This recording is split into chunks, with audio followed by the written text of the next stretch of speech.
to break you. You're amazing the way you are. I can see those tears falling, but don't allow them to. Don't allow them to break you. You're amazing the way you are.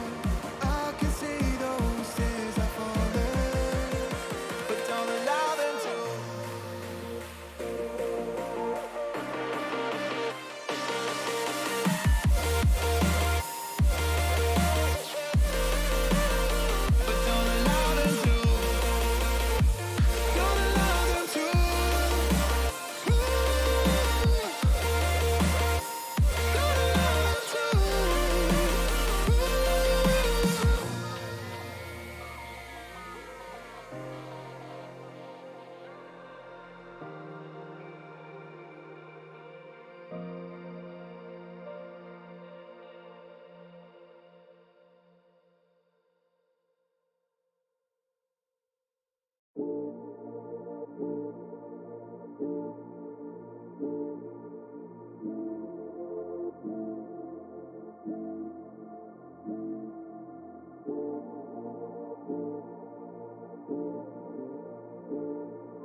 This weightless.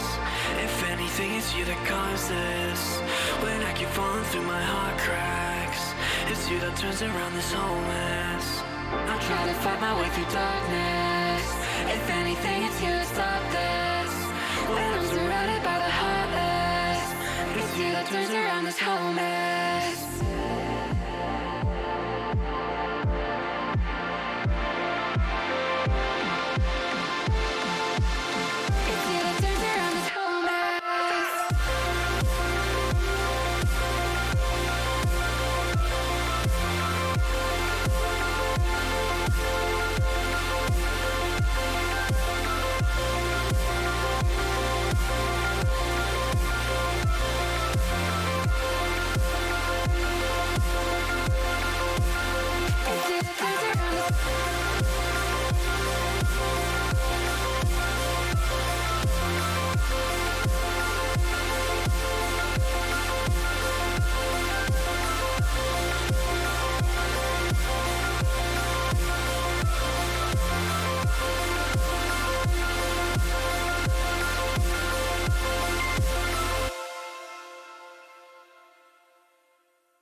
break you.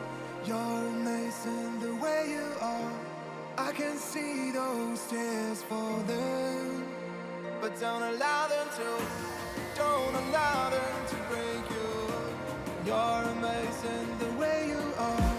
I can see those tears are falling, but don't allow them to.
You know I've never felt this weightless. If anything, it's you that caused this. When I keep falling through my heart cracks, it's you that turns around this whole mess. I try to fight my way through darkness. If anything, it's you that stopped this. When I'm surrounded by the heartless, it's you that turns around this whole mess.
Living by the wayside, distant thoughts are getting high. Head was heavy and I'm blurry-eyed. That's all I know. The pace feels fast. I'm eating without you here. I feel so alone. Energy still depleted. Trying to find a glimmer of hope. Will you look into my eyes and tell me it'll be alright? From my mind is in a tunnel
been focusing on healing my fractured soul from all the harm and pain I once concealed. But the storm has come before the calm. When you look into my eyes and tell me it'll be alright. For my mind is in an eternal fight with stuff sometimes.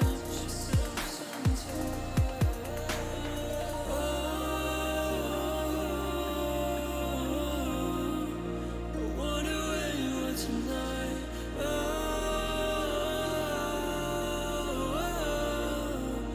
wonder where you are tonight. When the demons hold us so tight. I wonder where you are tonight.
Where's all the lovers with desire hiding?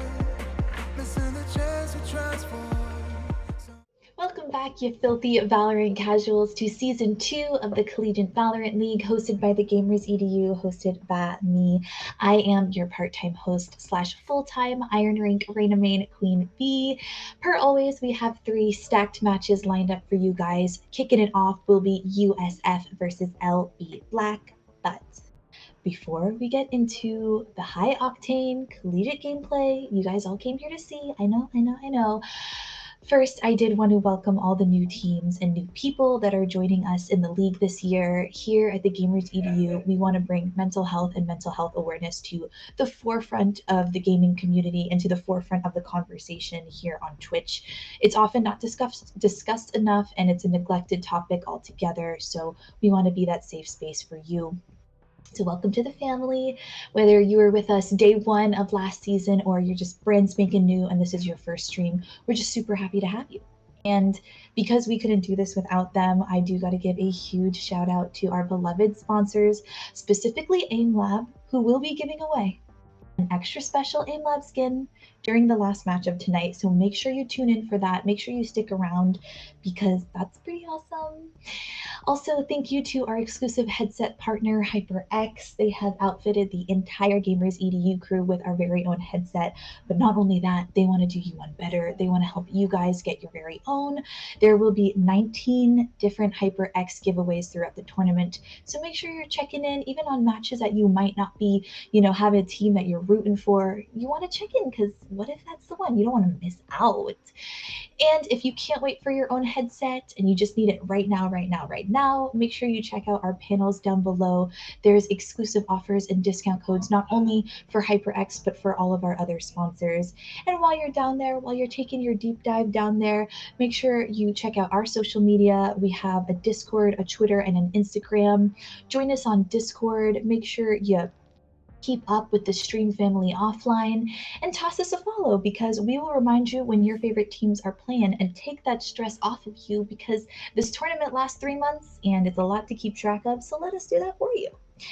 And now, before I toss it off to your lovely, lovely casters, Eli the Curry and Ashcon, I am going to send you guys on a quick little commercial break. But in the meantime, I'll see you in chat.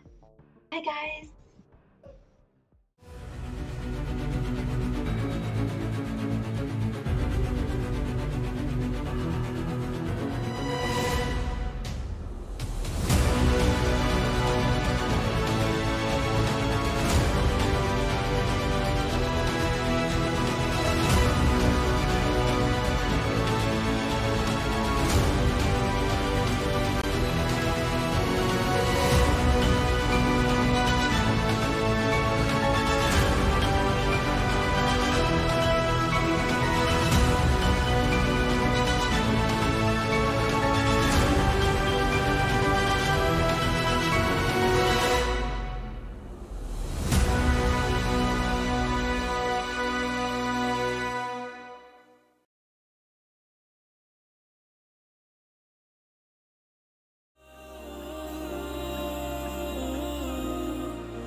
Been focusing on healing my fractured soul from all the harm and pain I once concealed. But the storm has come before the calm. Will you look into my eyes and tell me it'll be alright? For my mind is in an eternal fight with itself sometimes.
You know I've never felt this weightless. If anything, it's you that caused this. When I keep falling through my heart cracks, it's you that turns around this whole mess. I try to fight my way through darkness. If anything, it's you that stopped this. When I'm surrounded by the heartless, it's you that turns around this whole mess.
Where's all the lovers with the hiding?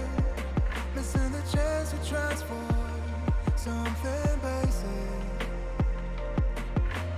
Where's all the mistakes? Making judgments from skyscrapers. All these days we stand against them. Don't allow them to break you. You're amazing the way you are. I can see those tears falling, but don't allow them to. Don't allow them to break you. You're amazing the way you are. I can see those tears are falling, but don't allow them to.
You know I've never felt this weightless. If anything, it's you that caused this. When I keep falling through my heart cracks, it's you that turns around this whole mess. I try to fight my way through darkness. If anything, it's you that stopped this. When I'm surrounded by the heartless, it's you that turns around this whole mess.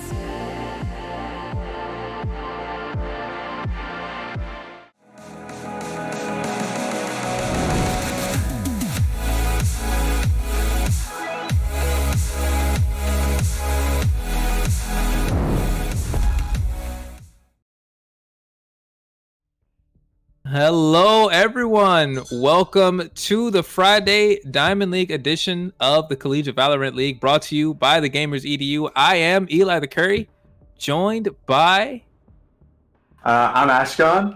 That is right. We are here to bring you all into the weekend. We are here to deliver your Friday night Valorant action. We've got a full slate of games for you today. Very excited to bring you here. We will be starting off with the University of South Florida going up against the University of California, Long Beach, their black team. And then after that, we will have Oregon State Orange taking on the University of Akron. And then continuing our nationwide journey to find some of the best Valorant schools in this country, we will have California State University Fullerton Black going up against the University of Hawaii's B-Side. We are going coast to coast and beyond for these matches today. Ashkan, I'm very excited. How about you? I am super excited to see these players today. And actually, as I was just telling you, Eli, some of these players I've actually had run-ins with in my own comp games, and I've always been impressed by their performances, both as allies and as opponents. So to see them now in the 5v5 environment has got me going crazy. And this is coming from an actual Diamond, by the way. This is not me saying that they were impressed to get smoked down in the unranked Iron Leagues. This is somebody who actually knows how to play this game that is getting shot. So I'm excited just from what you said, and obviously getting more of this action. As you can see, we are going to be finishing this week with Bind, as we've been playing for the past couple of days. So excited to see what we get today. And I'm curious to see if yesterday's action will be any indicator, because Ashkan, I don't know if you caught those matches yesterday. I wouldn't be surprised if you didn't, because they were blinking. You missed them games. We had a couple of runaway matches yesterday in the Immortal League with 13-1 and 13-0 scores. Sheesh, absolute. That sounds absolutely nuts. Sheesh, an Immortal. Not something you would expect in that kind of bracket. No, definitely not. But I tell you what, that is just kind of the nature of, I think, these schools that we're starting to see when they optimize their gameplay. You fall behind a couple of rounds, your economy gets blown up, or somebody's a step off in rotation. We are starting to see schools absolutely pounce on those types of mistakes. And I would not be surprised to see that even here in the Diamond League, because these teams are gunning all for those prizes. They all want the pride of representing their school well. And I know we're about to see that here as we get into this initial pistol round here between the University of South Florida and Long Beach. South Florida will be defending to begin with as we look through the eyes of Nas on that Killjoy. Ashkan, we didn't take too long at it as we get into this action. Would you tell us a little bit about the agents you see and what you're expecting? All right, so we're going to have some amazing lockdown on Bind B site with Killjoy on each team. It's going to go ahead and be a pain in the butt for either team on attack site to enter through a Killjoy setup. But the Breach entry is actually a big threat. You do not want to get flashed by a Breach because it's going to be a full 3 seconds. Or you don't want to get shot in the head by him. Sammy Sosa is going to go ahead and take out Champagne with a nice headshot dink. And yeah, just as we were talking about it, that Killjoy Molly is going to go ahead and take out another one. Looks like Sammy Sosa got 2 actually in that indication as Nas picks up Rainbow there. Right now we're getting back and forth. Nas and Sammy Sosa each get their 3rd kill. They're both still standing here as Nas takes out Sammy Sosa. That's 4. Are we going to start this out really on the ace right here? Oh no! Sour cuts it off. Now we get a 1v1 here, but the spike is down. Sour looking to make it once, but it's not going to happen here. At least they tried. Imbokin gets the kill to finish it off, but a very frisky start here. We got 3 kills in 1 and then 4 there for Nas. Okay. Yeah, absolutely insane start. We see a whole lot of support action going on here. I mean, we have, let's see, Long Beach on attack, right? So Sammy Sosa brings in a huge performance with that initial flashbang, right? And as soon as that molly, unfortunately, one of his teammates gets down to the molly, the rest of his team begins to flood out through Long, and that just overwhelms the B site. Just, it seems, not enough to stop the likes of USF. Yeah, it was a clutch up there from Imboken, who was able to finally get that last kill. But when you see back-to-backs like that, those trade-offs and those rotations, it seems like these two teams are kind of in a similar idea as to how to push this site. You mentioned Killjoy was going to make it trouble to get into the B site. What do you think about the push going that way in the pistol round? I mean, the threat certainly was applied, right? But something I forgot to take into account was the fact that Breach certainly makes it an easier take through the hookah with his stun. So you can gain a lot of ground. And speaking of gaining ground, Long Beach is already in with Davin taking a kill on Jet, taking out a turret. Castle K is going to go ahead and be on the defense. Stunned in heaven. Champagne is going to go ahead and try to re-entry with a blind. And we see a Jet take on the top of Truck. Long Beach has a very aggressive position here on their post plant. Oh, Davin goes ahead and falls down. USF forced to go ahead and retake into a very, very closely knit setup. Trade angles are everywhere. Sammy Sosa takes the impact on Nos. Rainbow is going to go ahead and find Champagne. USF is not looking good with one left alive, and Davin finishes it off. Well, you see right now, Sammy Sosa living up to the name, slugging away, making life real trouble here for USF as they try to get back into these sites. You mentioned how much Breach can impact the game and how he can really make it hard to move, hard to see, right, with those stuns and those flashes. And it just looks like right now, Long Beach is just kind of rotating around those. As soon as somebody gets caught up, whether they're blinded and they can't win a gunfight or whether they can't move quickly, it looks like Long Beach is just operating entirely around Sammy Sosa's lead, and they're looking pretty crisp. Absolutely, and that's the kind of gameplay you can expect from a Breach only in 5-mans. Breach, I gotta be honest with you, I don't see him a lot in solo queue, and nor will anyone, I would say, because it just takes that kind of level of communication that you're gonna find in these 5s to make his utility effective. So we got Davin with a very aggressive dash onto the top of 2, going for some shotgun kills, finally finds one and a second one, while Plan finds a third, and with the boombot kill, 4 are already dead on USF, and Castle K is going to try to do his best. He is able to find one on Davin, who gets flashed by their own team, but hey, it is what it is, as Sammy Sosa gets that final trade kill out. It's like you mentioned here, when you're actually playing in a competitive environment and not in ranked queue, you can die. It's okay. Your teammates will hold you down on your eco situation. You're not completely left for dead, but once again, another strong round. This time, it's Davin, as you mentioned, making use of that mobility with Jet. We see a lot of Jet with Operator, and obviously with the rifle, she's kind of seen as a high skill finesse hero. But with that air dash and that air mobility, she can definitely just load up with a shotgun and get into spots that you were not, you don't want to be close range with her. Absolutely, she will bring the fight to you.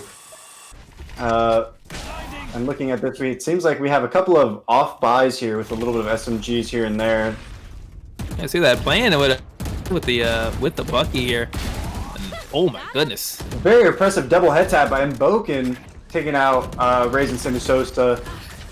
Sour's going to go ahead and take aggressive control of U-Haul to perhaps cut off the rotate. Yes, gets the turret down. Able to get some information to see if people are coming through pipes into U-Haul. Mboken's going to go ahead and take a third pick. Finally gets traded out by Sour. And that is... And there's Rainbow down there, and there's a spike down right on the spot. And unfortunately here, it looks like that's Sour who's all alone here with a Spectre. What do you see from that? Is there any hope here to make this round still work? Oh, perhaps. If he can get to a rifle after another pick, it is possible. Extremely low health here right now, so any couple of body shots will really get it done. But if you can take the 1v1s a couple of times, no, it's Champagne operating there, taking it consistently. They're tagged up. Your teammates are letting you know, no, I hit them several times. They're going to be low. So you just take the body shots and finish off the job. Well done there to Champagne. As USF, despite what we were saying about Long Beach looking very ferocious, they've had a lot of really aggressive and good-looking pushes. But USF is holding their ground right now, 2-2, as we head into round number 5.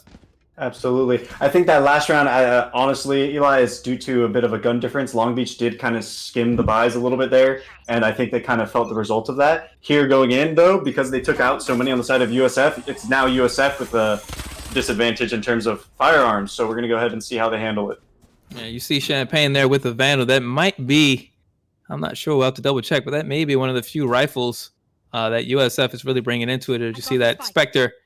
Not as impressive and not as useful in some of these high-intensity fights as something like a Phantom or a Vandal. All the same. It's not always the gun you have, but it is always the way that you use it.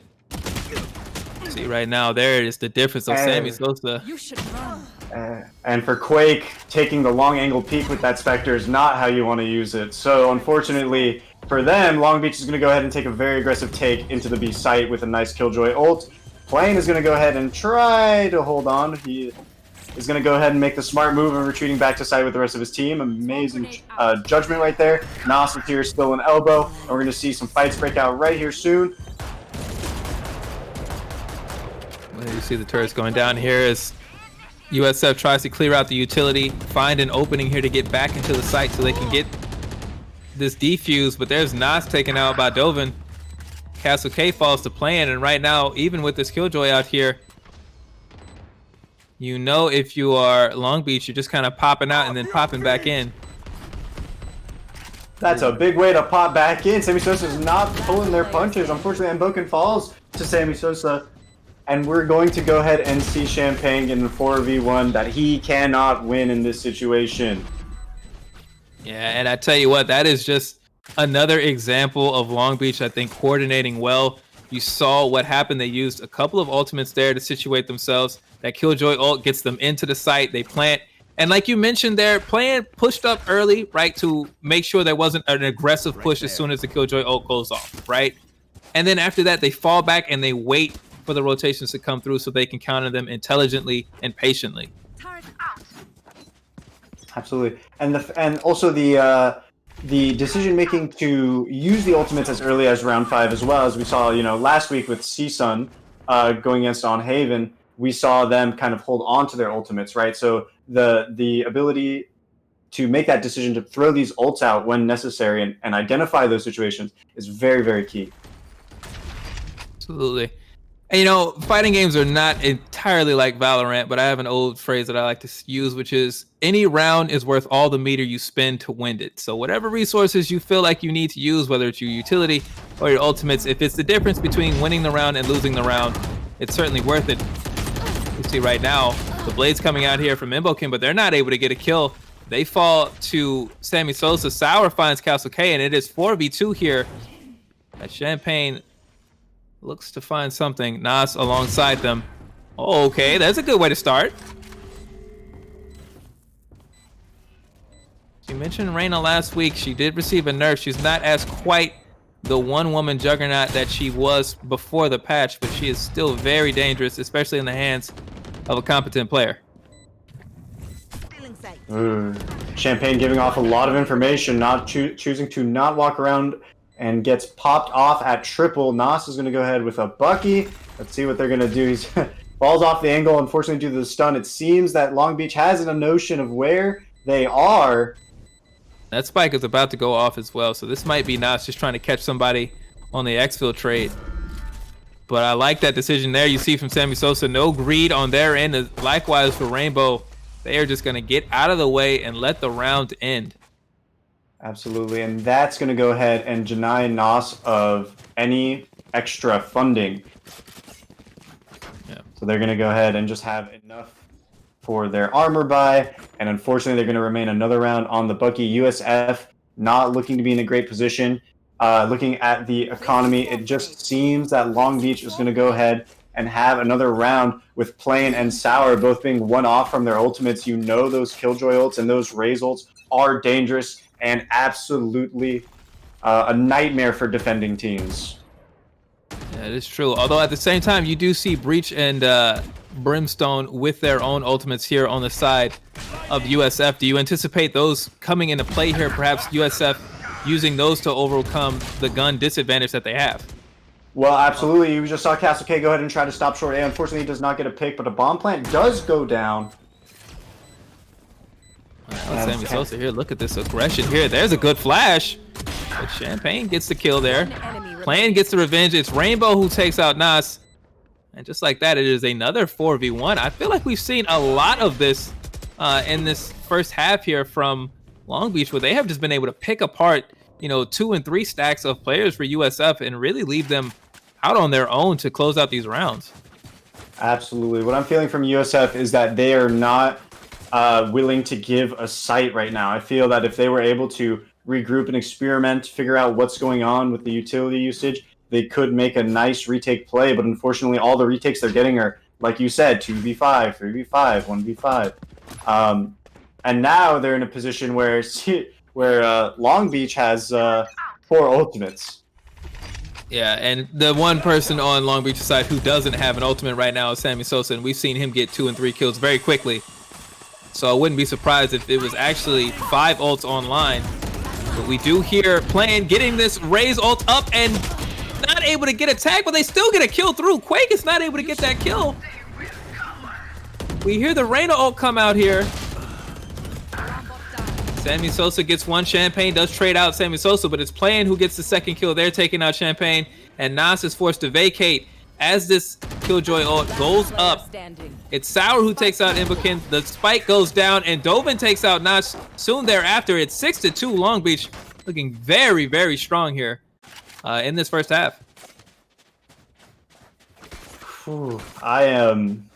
If you're Quake in that round, you are not so happy with that kind of a situation between you and the enemy Raze. You want to secure that kill. Right now, he just needs to retain a sense of calm. Those can be the small little errors that you make in a match, right? That can tear down your mental. And if I am on a 5v5 right now, I'm telling my team, all right, guys, keep it together. Yep. The fundamentals do not change. You have to stay steady, as we see right now. USF operating on another eco round here. We see the first kill immediately there, but that's some really good utility here. And Imbokin gets the kill on Sammy Sosa. Plan gets the revenge, however. And Castle K found AFK, I think? Question mark? No, it seems as if someone got behind him and there was no communication as to how. Yeah, I was just curious because he died through a wall there. It's a little strange. And now look at this again. It's the 3v1 that we've seen so often, where just a lone bull is left to figure out what to do in this land of sharks as Quake tries to find something. I tell you what, Quake, you'd make this happen with the Bucky. Maybe you will, actually. You know what? I'm glad they interrupted. Oh, but he's going to get zoned off by that Molly. The bomb's going to explode, or he's going to get shot at by Sour. Either way, there was no escape. Recalling my bot. There's all Sour right now. And Sour, is feeling very sweet here as the rounds continue to pile up for Long Beach. They are up 7-2.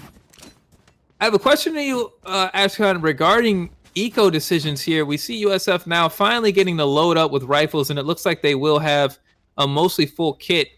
What do you think about their decisions? What have you seen so far in their weapon buying decisions that you may have noticed as far as what choices they're making? So I feel like they're doing a pretty standard setup, but the issue is that when they have the different set of weapons, they're not adjusting their strategies to these new weapons. And you know what? Let's stop the boring talk. Quake is going to finally find a pick on Sammy Sosa with Sour to trade out Quake. Dovin's going to go ahead and find an entry into Imbokin.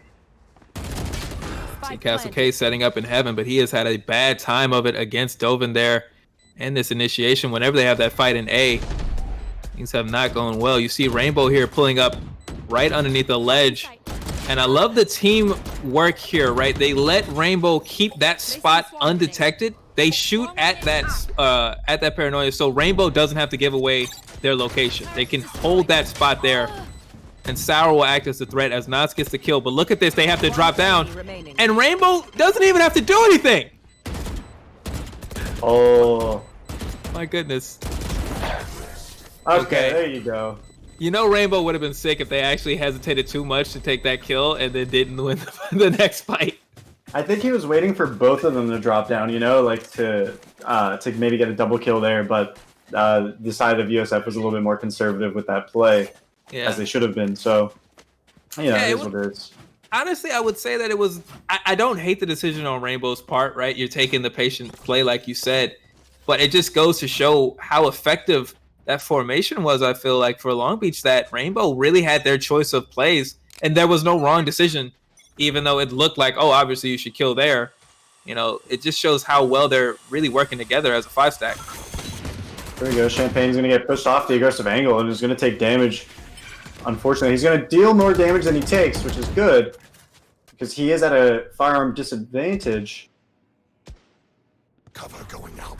And with Reyna, if you take a certain amount of damage, obviously you can get it back. As long as you get a kill, you can always heal up a little bit. There's Imbokin there getting the kill on Rainbow. Okay, and now we finally see USF at a little bit of an advantageous position in terms of manpower. You know, we're still at a firearm disadvantage. We're going to go ahead and see how they do it. Well, we know the action is all over towards the B site here. You should run. It's another Killjoy ult for Sour. It feels like Sour's pulling out a Killjoy ult like almost like every 3 rounds, you know? Absolutely. They are farming the orbs and playing those very, very well. Because Long Beach is constantly taking aggressive territory in both showers and long, they're getting those orbs for free, essentially. Quake get tagged up here. They're going to struggle to get back into position as the spike comes down. No, you will not get a free kill on the spike planter. Instead, it's Sour and Dovin holding the line here, getting another pair of kills.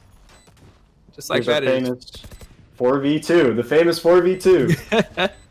One enemy remaining. There's Dovin taking out Champagne before they even get a chance to sight an enemy. And now Nas is stuck there. The world may be yours, Nas, but I don't think the round will be. They're stuck there with the judge. You're kind of stuck, right? You either die to the spike and lose the round, or you try to get out and wonder if you will get killed by somebody else and give them money to end the round. Ooh. Oh. And look at that. What this is, even though this round was already decided, right? And this little interaction doesn't have anything to do with who wins a round.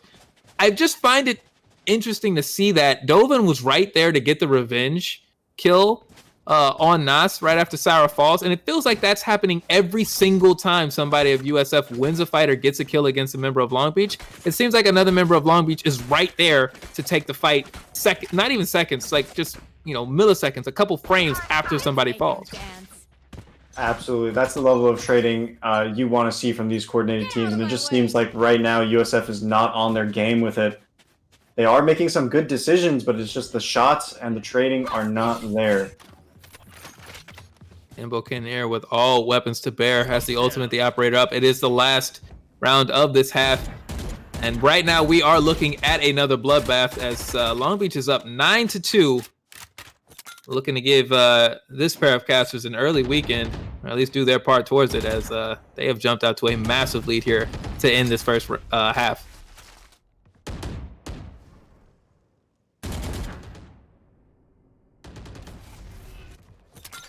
Again, Long Beach very patient with the approach, not going too early or too late. They're going. USF is going to give the site for free, perhaps something a little bit new that we have yet to see. They're not taking these fights. They're going to go ahead and perhaps try to enclose Long Beach within B site. Unfortunately, there are no flankers on the side of USF. They are not going around through short or long. So all 5 of them are going to be stacked up. The Killjoy comes out on the side of USF, and Boken's going to go ahead and take a pick on Dobbin. Plane is going to trade out Castle, so it's a 4v4 situation. A Flash is going to go ahead and hit Plan. Quake takes him out, and it's a 3v4. Long Beach has 1 player detained, 2 players detained. But look at this. Look at the flanks we talked about. It's Rainbow again with that positioning. They get 1, 2, and 3, and it was Rainbow with the setup the whole time. You got to wonder if those 2 actually let themselves get tamed as a bait, as Rainbow takes the long walk around and gets a 3K to close out half number 1. That is, yeah, you you are absolutely correct. You have to wonder because a lot of that utility got thrown out. I believe Quake's ultimate got sent out to Long, where those two were detained as well. Like all of those players on the side of not Long Beach, USF, just zoned in, and that certainly was the greatest opportunity for Rainbow right there. I think you're right. It's got to have been planned. I mean, it doesn't surprise me, right? We know Omen is a character who can be a little bit tricky with the movement. They can smoke off areas and move around undetected because you can put smokes through walls with that agent. But I don't think that, I don't mean to cap here. Look, I'm not here to exaggerate, but I don't know that we've seen this level of stealth out of somebody in a match. At least this season, right now, it feels like Rainbow and this Long Beach Black side has really figured out how they want to move and how they want to push. As you see, the first fight of the second half looks like it's going their way as well. Oh, but we're not done yet. 3v3, Long Beach with the advantage as USF finds another player down, and their breach Quake is low. Still workable as Reyna has both of her dismiss and devour charges. This whole... Wait, we're not going to talk about this one. You know, they're not all going to be... See, there you go. There's a little dink for you, right, to make up for it. Because, look, they're not all going to be aim labs clips, right? They're not all going to be perfect. Sometimes you get it. Workshop. There you go. But you will get the job done here, as we see now 11-2 for Long Beach. Dovin is certainly not as happy about that performance, but you'll take a 3K in a round pretty much any time, I think. At least I would. I don't know about you. My standards are not so high. That's true. You do want, you get the points for it. It is clippable, so. Well, now here you're down 11-2. If you are USF, what is the plan? Oh, that. One enemy remaining. Well, I guess we'll talk about it next round. What a flash and entry. I mean, look, y'all. Look, this is what we've been talking about. Okay, I don't know what else to say. Long Beach is playing really well. Yeah, they call that the flash and dash. I don't know if I've ever seen it go that well, actually. That's what when a 5-stack does it, I guess. You can call it the flash and dash. It looked a little bit like shake and bake. Call it the give and go. There's been a lot of names for the 2-agent game over the years and over the games, Ashkan. But there's one word for it that I will give you, and that is domination. That is what we look at right now as Long Beach is up 12-2. They're on match point. And if you're USF, you're just trying to find one round to get yourselves back on your feet and figure out what in the hell you are supposed to do with this deficit. Not be showered. Oh. Or? Well, Champagne gets a kill on Rainbow, so there's an opening kill here. Dove in there with the judge. Oh, we got an absolute amazing... Oh, my... Okay. Okay, scores are evened up. Wait. We're not over yet. No, it was very close there. It was very, very spicy for a minute, but now... See, Imbokin, though, it looks like Imbokin maybe... It's a little going to be isolated now on this site. As you see there, Sammy Sosa kind of kills the cutoff person, and now you see the pinch here for Imbokin. And they've got the spike. I don't know. Even with Jet's mobility, I don't know about this situation right now. Nas is going to need to make a play. 30 seconds left. Stepping quietly. Don't want to give any information away with the sound, but there it is. Sour now knows what's happening. They're going to relay that information to Plan. But if you're Long Beach, you have an extra agent and only 15 seconds until this match is over. If Imbokin cannot get this spike down, there's Sour with the kill, and there's Plan, and there is the map. 13-2. Long Beach Black over USF Green.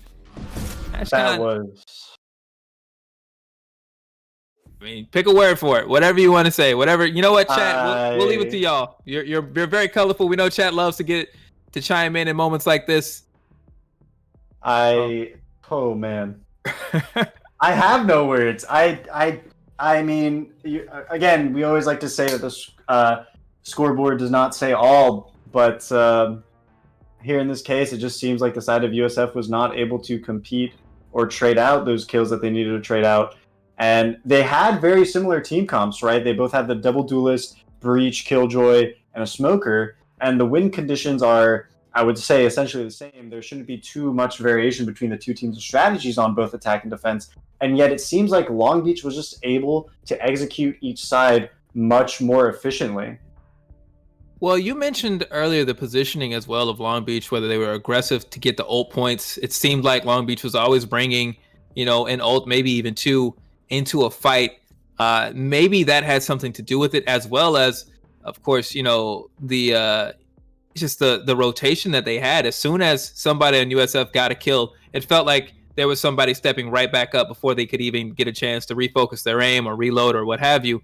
And I think that type of coordination is something USF is going to work on and try to bring together as we get further on into the season, because you see what happens when one team is operating as one and another team is just a 5-stack of strong players. You can make something happen individually sometimes, but when you are up against a unit that is working together, it is tough sledding. Absolutely. And I will want to, just real quick, I want to point out something to any Reyna players out there. Of course, trading is optimal, and even in solo queue, right, as you go higher and higher, it doesn't even have to be a 5-stack. You're going to find more of those trades happening. And when you should be taking those aggressive angles, and when you do find yourself getting those picks, you need to be not healing yourself, but dismissing yourself to 100% prevent those trades, right? In this type of comp, I felt like USF had some picks every once in a while, but because they weren't able to get out in time, it just they weren't using that advantage that they had on that character to the extent it should have been. All right. Well, we appreciate your analysis as always, Ashkan, there to make up for us and allow us to get an insight into the game at this high level. But we will be taking a break here as we get ready for our second match of the night. It will be the Oregon State Orange Squad going up against the University of Akron, a couple of schools new to the Collegiate Valorant League here in Season 2. So we'll see what they are ready to bring to bind when we come back from this break.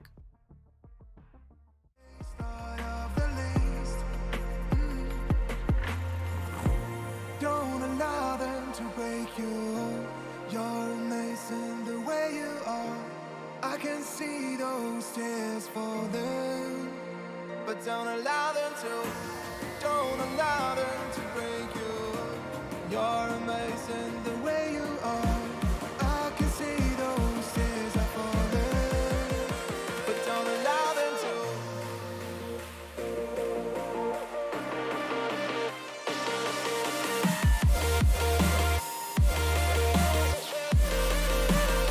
But don't allow them to. Don't allow them to.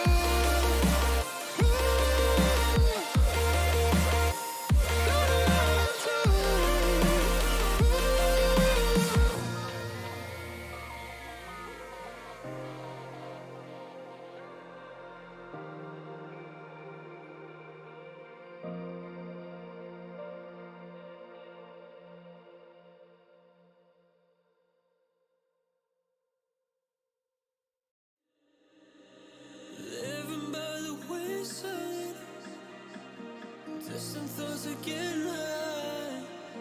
Head was heavy and I'm blurry-eyed. That's all I know. The pace feels fast. I mean it. Without you here, I feel so alone. Energy still depleted.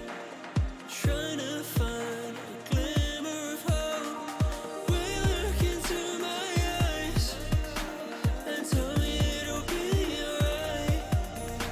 From my mind is in an eternal fight with stuff sometimes.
Been focusing on healing my fractured soul from all the harm and pain I once concealed. But the storm has come before the calm. Will you look into my eyes and tell me it'll be alright? For my mind is in an eternal fight with stuff sometimes.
Living by the wayside, distant thoughts are getting high. Head was heavy and I'm blurry-eyed. That's all I know. The pace feels fast. I'm eating without you here. I feel so alone. Energy still depleted.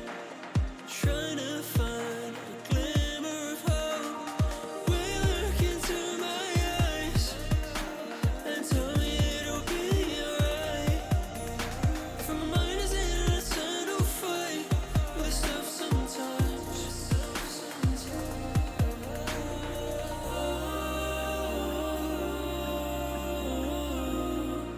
I wonder where you are tonight. I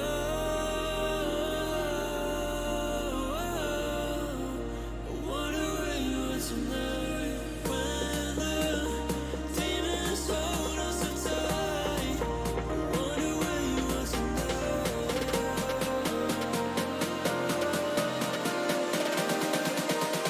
I wonder where you are tonight.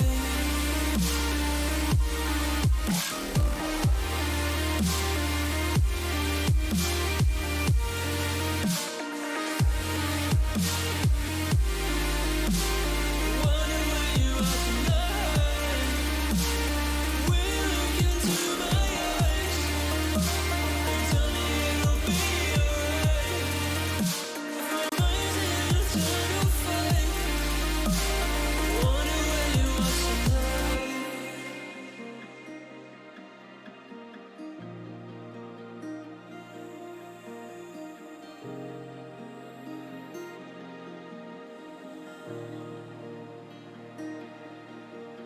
Been focusing on healing my fractured soul from all the harm and pain I once concealed. But the storm has come before the calm. Will you look into my eyes and tell me it'll be alright? For my mind is in an eternal fight with stuff sometimes. I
them to break you.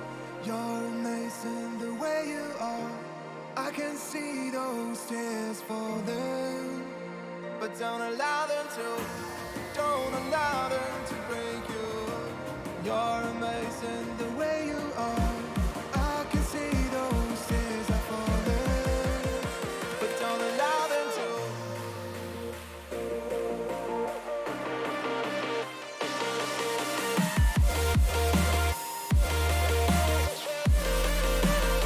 But don't allow them to. Don't allow them to. Don't allow them to.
You know I've never felt this weightless.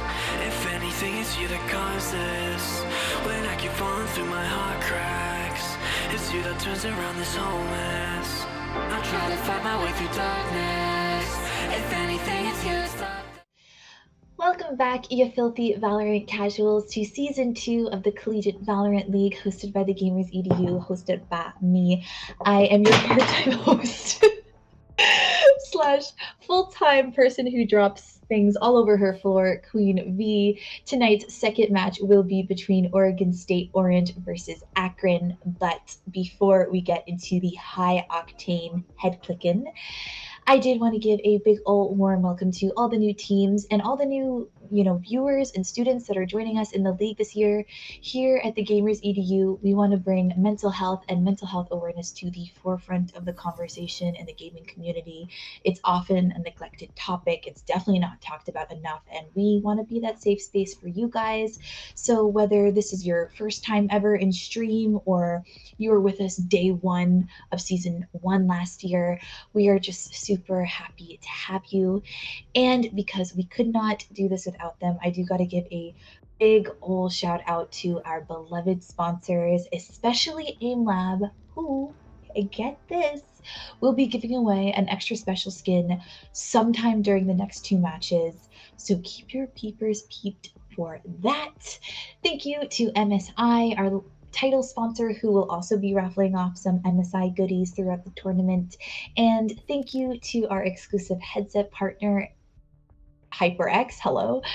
They've outfitted our entire EDU team with our very own pair of HyperX headsets, but they also want to do the same to you guys. They will be raffling off 19 different pairs of headsets throughout the tournament, so make sure you guys are checking in even on days when your favorite teams aren't playing, because you don't want to miss it just because the the giveaway wasn't on a day that you tuned in. And if you can't wait for your headset, you're like, I need it and I need it now, make sure you check out our panels down below. There are exclusive offers and discount codes, not only just for HyperX, but for all of the sponsors that I mentioned and the ones that I didn't mention. And while you're down there, make sure you toss us a follow on Instagram or Twitter and you join our Discord. We keep you up to date on when all your favorite teams are playing. And plus, it's just fun to keep in touch with you guys, with the CVL family. And now, before I pass it back over to your casters for the evening, the lovely Eli the Curry and Ashcon, I'm going to send you guys on a quick little commercial break, but I'll be in chat with you guys. So I'll see you there. Bye. This is a Gamer's Outreach Cart, or Go-Kart for short. It's a portable video game kiosk built specifically for hospitals. Created and assembled by Gamers Outreach, each unit helps provide recreation to kids and young adults unable to leave their bedsides. The carts can be disinfected easily and have 360 degrees of movement, making them ideal for transport in hospitals. Go-karts can accommodate a variety of gaming consoles. They also come with wired controllers, a gaming monitor, and are equipped with a lift mechanism that allows the height to be adjusted. Go-karts provide a safe, flexible, and efficient way to ensure patients have access to entertainment during long-term hospitalization. To learn more about Project Go-Kart, visit gamersoutreach.org.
Where's all the lovers with the decided, missing the chance to transform something basic?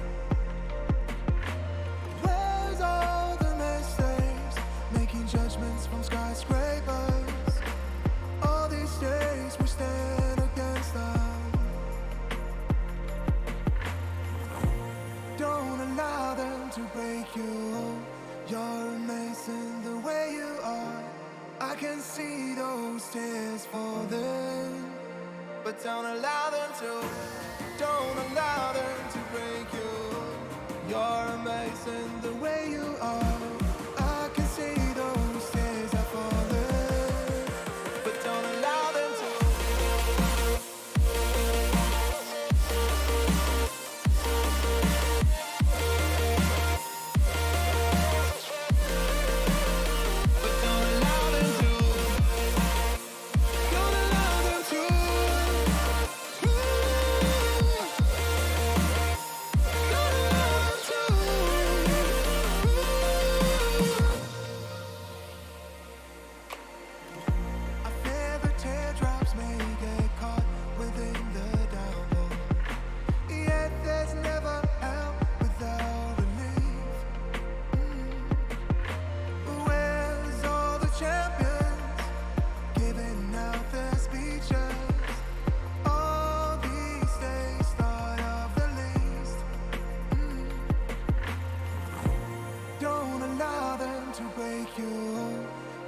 The pace feels fast, I need it.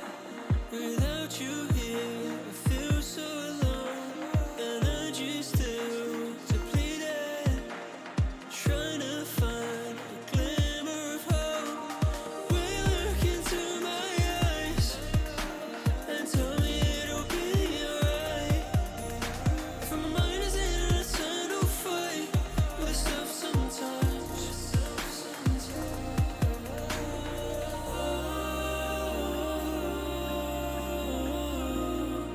I wonder where you are tonight. I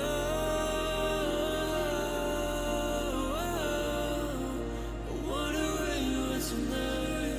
When the demons hold us so tight. I wonder where you are tonight.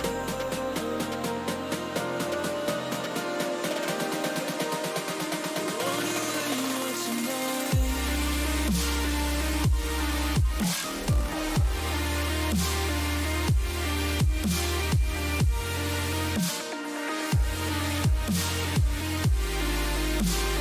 Wonder where you are tonight. Will you look into my eyes and tell me it'll be alright? My mind's in an eternal fight. Wonder where you are tonight.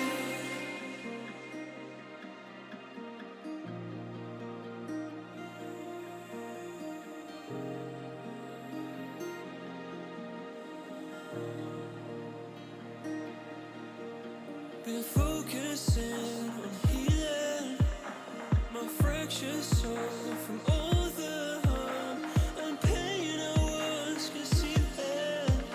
But the storm has come before the calm. Will you look into my eyes and tell me it'll be alright? For my mind is in an eternal fight with stuff sometimes.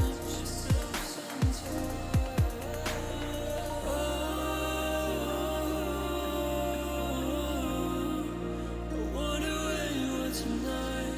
I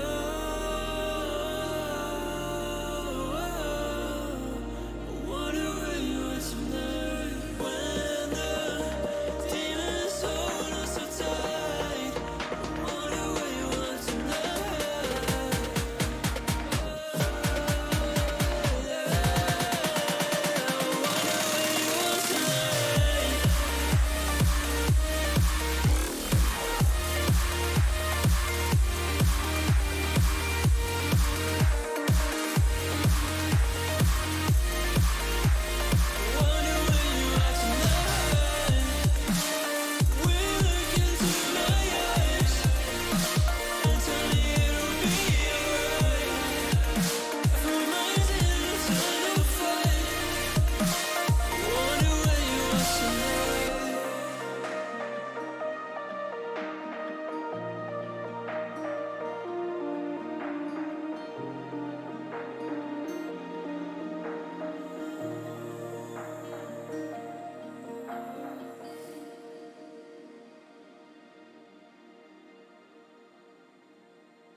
You know I've never felt this weightless. If anything, it's you that caused this. When I keep falling through my heart cracks, it's you that turns around this whole mess. I try to fight my way through darkness. If anything, it's you that stopped this. When I'm surrounded by the heartless, it's you that turns around this whole mess.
Living by the wayside, distant thoughts are getting high. Head was heavy and I'm blurry-eyed. That's all I know. The pace feels fast. I need it. Without you here, I feel so alone. Energy still depleted. Trying to find a glimmer of hope. Will you look into my eyes and tell me it'll be alright? For my mind is in an eternal fight with itself sometimes.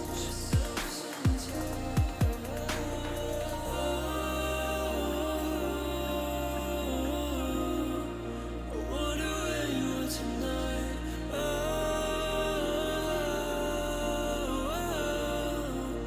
wonder where you are tonight. When the demons hold us so tight, I wonder where you are tonight. I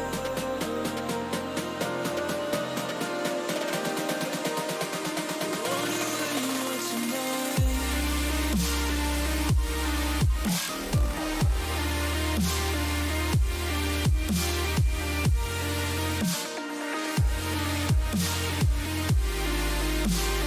Wonder where you are tonight. Will you look into my eyes and tell me it'll be alright?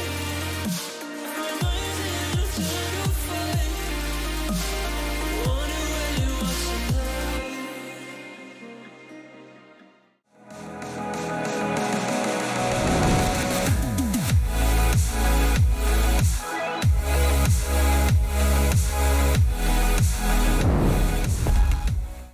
All right, everyone, welcome back to match number 2 of the Collegiate Valorant League, brought to you by the Gamers EDU. I am Eli the Curry, joined here by...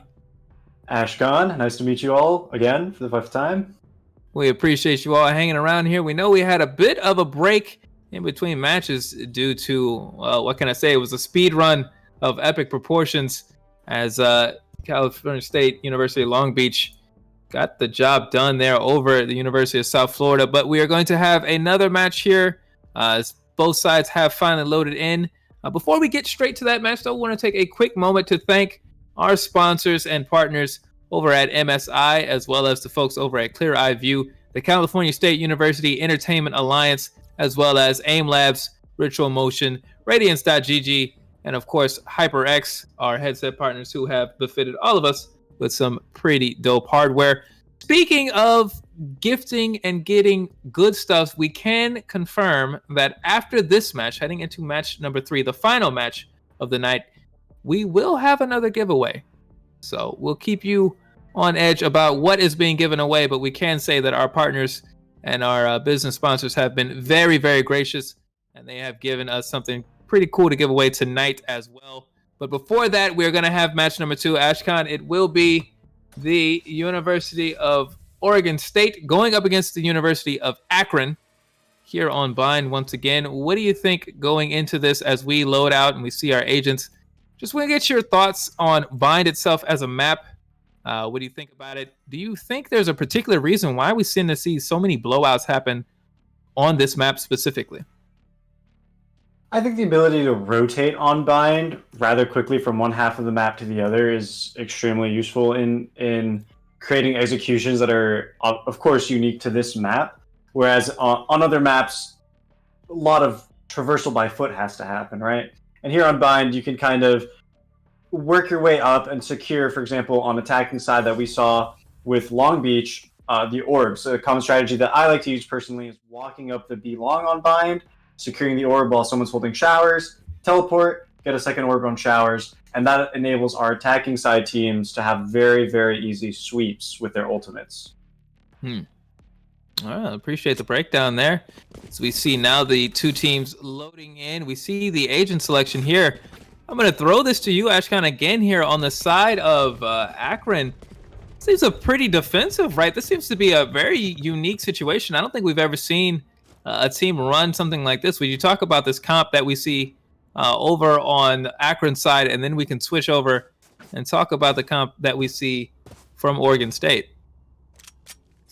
So what I'm seeing from Akron right now is the breach pick, which again, I mean, it's not something I see often. Last game we saw 2 of them, which was very, very surprising. But to see him again is honestly even more surprising. He is a great character on Bind to go ahead and entry. He does cover a lot with his stun, both on U-Haul and Hookah. Of course, Cypher's an essential pick here, but what I'm seeing that we didn't see last time is the Sova pick. And as Sova picks off. Yeah, as Sova picks off too much dog. There you go. There is CJ Spring making their introduction here, as it will be first blood here. A. Smith, though, gets the return. And a second one on the way out. There's a couple of great shots there from A. Smith, getting Akron on the board here. And they get a third before they fall, so that's a really good round of interactions there for A. Smith. And Erebus is going to go ahead, take out CJ Spring, and now we leave Punjin Master all alone with the spike here over on the B side. Tagging up some body shots, but not going to win a 1v3 with body shots, unfortunately, there for Punjin Master. They do fall, and it will be the University of Akron getting round number 1.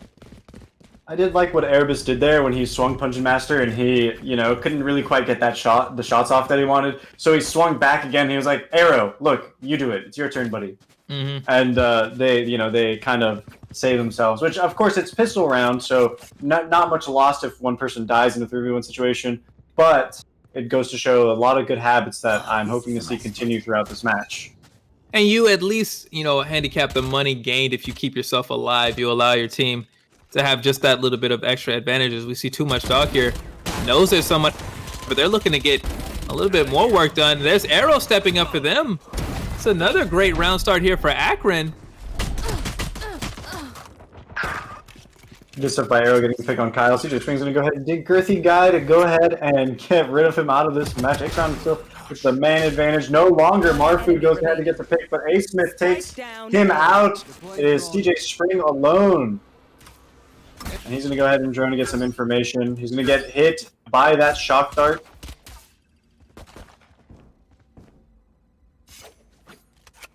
And now we have a bit of a situation. CJ Springs needs to find his way to the spike, and he could go around all the way through short, but it seems like he wants to take a fight here against both A. Smith and Erebus.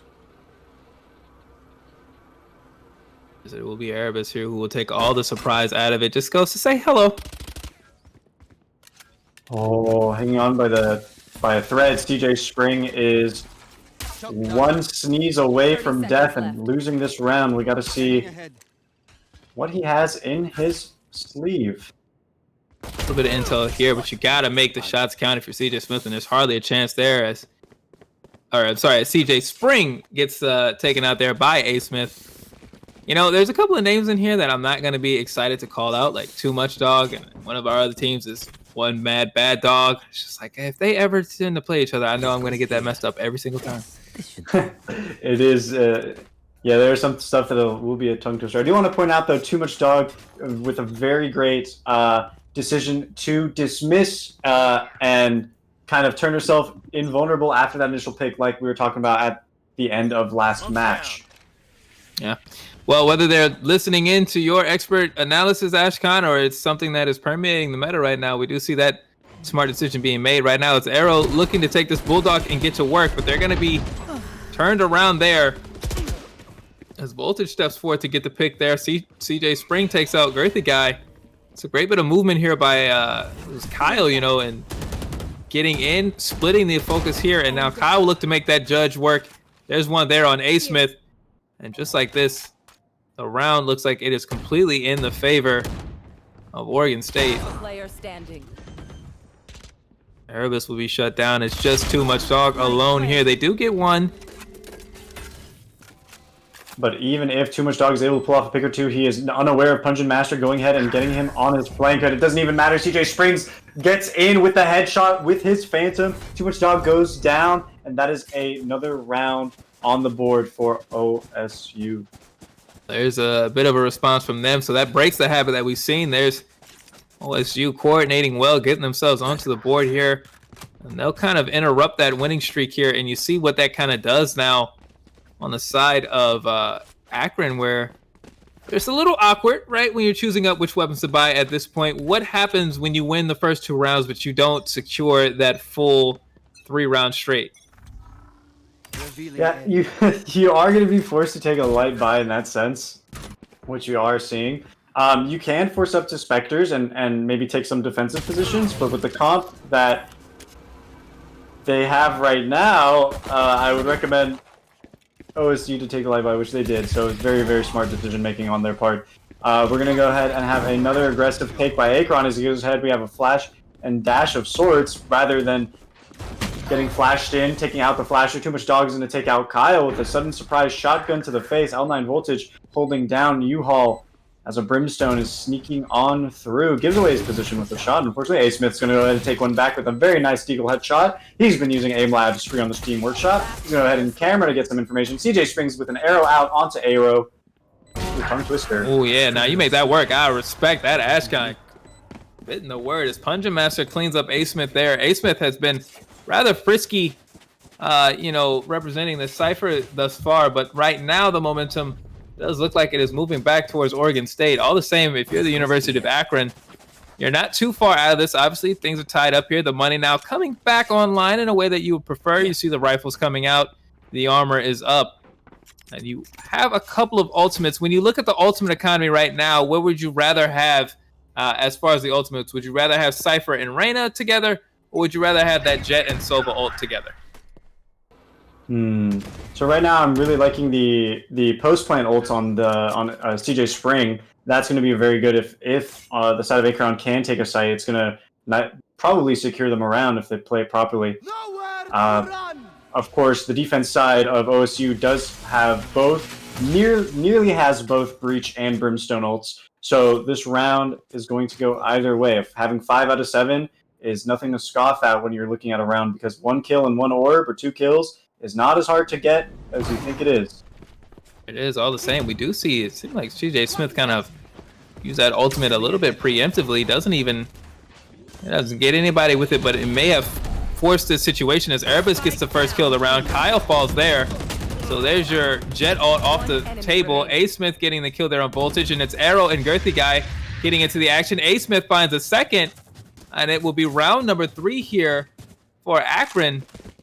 As the initial fight or the initial setup, I should say, going a little arid. Both teams perhaps misjudging where the others were. But then when the guns came out, it was Akron coming out on top. You see A Smith here looking really good. 8-3 KDA to start out with. CJ Spring right behind them on the side of Oregon State. What are your thoughts, Ashkan, when you've got a couple of players right now who are just standing ahead of everybody else? If they're on opposite teams, what do you think when it comes to supporting a top Slayer like that? What are you looking to do to make sure that your top gun comes out on top overall? Well, right now... Okay. Well, as with... Well, I was going to say... Just shoot him. Just shoot him. Hey, you know what? The initiator pick that both teams have with Sova, and then the double initiator pick on the side of Osu definitely helps their Slayers. Of course. Oh man, I can't even get a word in. These guys are popping off.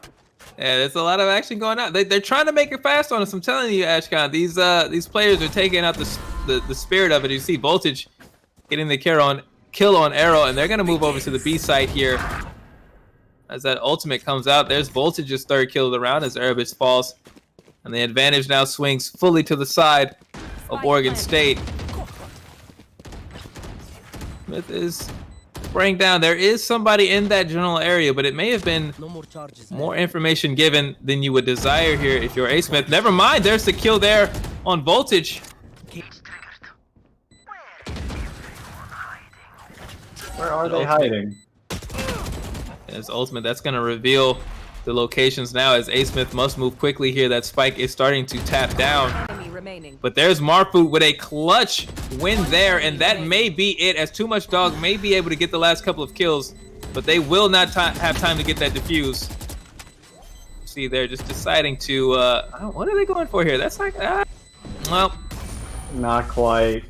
I respect the effort from Too Much Dog, but yeah, you're not gonna get that defuse in time, and Marfood is able to just walk away, just calmly walk away. Folks, if you ever get the chance, you feel you're confronted by a big dog, just walk away calmly. Do not run, don't panic, just slowly walk away. I do got to point out that was a little bit funny with Pungent Master finding a nice flank through elbow on Erebus, and he has his crosshair locked straight on, and it was I believe Too Much Dog that just it was Voltage who just ends up taking Erebus anyways, and Pungent is just standing there like, hey, where'd my kill go? You know? Like, I'm 1 point off of my ult, buddy. You could have left me something, and Voltage is like, nah, this is not how Reynas work.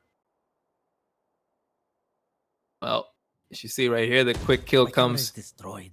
And now follows the Jet here. As Akron is down there, you see the pistols out. They are not looking great eco-wise, but their positioning has been solid. So they will be able to hold this round a little bit longer and force the setup to extend here. Ooh, but there's Voltage looking good. But Erebus with the response. There's the trade-off you need here as Marfu moves around to get the revenge. And it's 3-3 here. But we see the kills. They're starting on the side of Akron, which is what you would love to see, obviously, if you have the weapon disadvantage.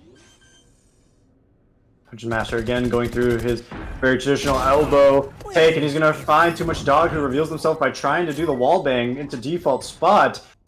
And we have Arrow here going towards Hookah to try and retake. Side of Akron a little bit pressed here, but they can make it happen because weapons have been picked up. Everything is still on the floor. Girthy Guy's going to go ahead. He does have his utility. He unfortunately does not get the pick. Punch Master takes him out with that shot. Arrows has been found in Hookah. He has 85 health, and he gets shot through that box. You have to be aware of what is wall bangable and what is not when you're going against a Sova, and that is clearly a death right there. There's Marfood again doing work with the spike down.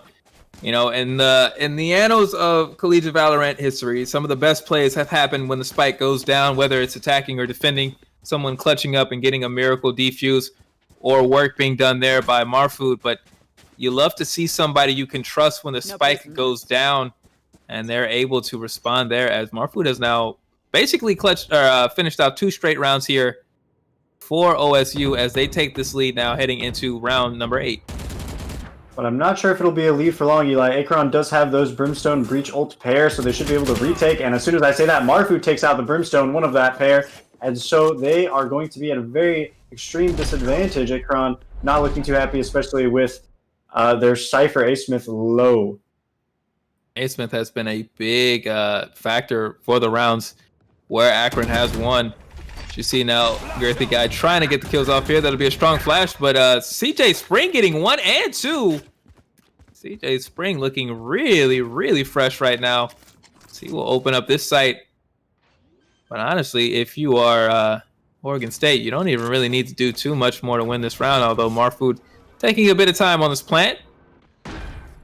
But the setup is secure, and as you can see, the members of the University of Akron not even particularly interested in the B or in the A site at this particular moment in time.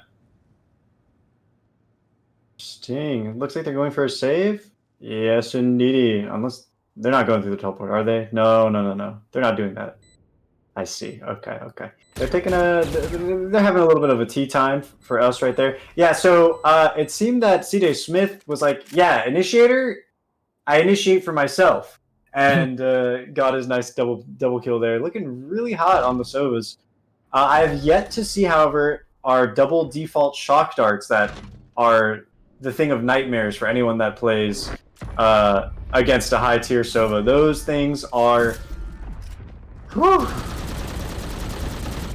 Oh, there's CJ Spring. They were not far off there on the attempt at the last second to get the kill. You know, they may be playing off the meta as regards to shock darts, but their aim has been right on target.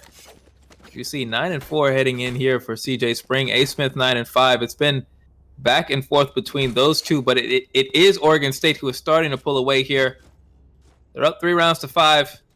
They have the weapons advantage here. We'll see what happens as we begin round number 9. Oh, is Akron going for an aggressive take out of showers here? It seems like they are. Here comes the flashbang. CJ Spring has been flashed, but he finds some information as well through showers, and so Akron's forced to back out. With Kyle walking up slow, he's going to go ahead and meet Arrow right there in short and get taken out. Unfortunately, a little bit of an awkward dash as Arrow was covered by his teammate on triple. Yeah, and it seemed like the flick there just did not fully, his range of rotation did not fully get over, and that's unfortunate as Arrow gets another. What it's CJ Spring who will take out Girthy Guy, get himself on the board here, but the advantage is still the way of Akron. The Master holding the correct angle. There's CJ Spring getting a little bit more intelligence there, and the Hunter's Fury also are going to go out. There's a tag up there, and Too Much Dog is taken out. So CJ Spring kind of single-handedly now willing OSU back into this round. Revealing area. Or I'm sorry, CJ Spring kind of willing Oregon State back into this round. 30 seconds left. It'd be very easy for him to help Akron win this round, but I doubt he's very interested in it as Arrow gets his third kill of the round. Absolutely. Pungent Master is going to go ahead and go around to A. It seems that we have OSU trying to go ahead on a rotation here now. They've known that Sova Cypher pair is stuck on B, but unfortunately they're unaware that Arrow is there in short, but it does not matter. He's going to land the shot. Easy one tap to the head. The bomb is going to go down with just enough time to spare. Sova Cypher on the side of Akron forced to rotate. There you go. There's a great shot there by Marfu to move over. Like you said, that could have been an easy shutdown. Instead, it's going to force A. Smith and Erebus to get some work done here in this 2v2.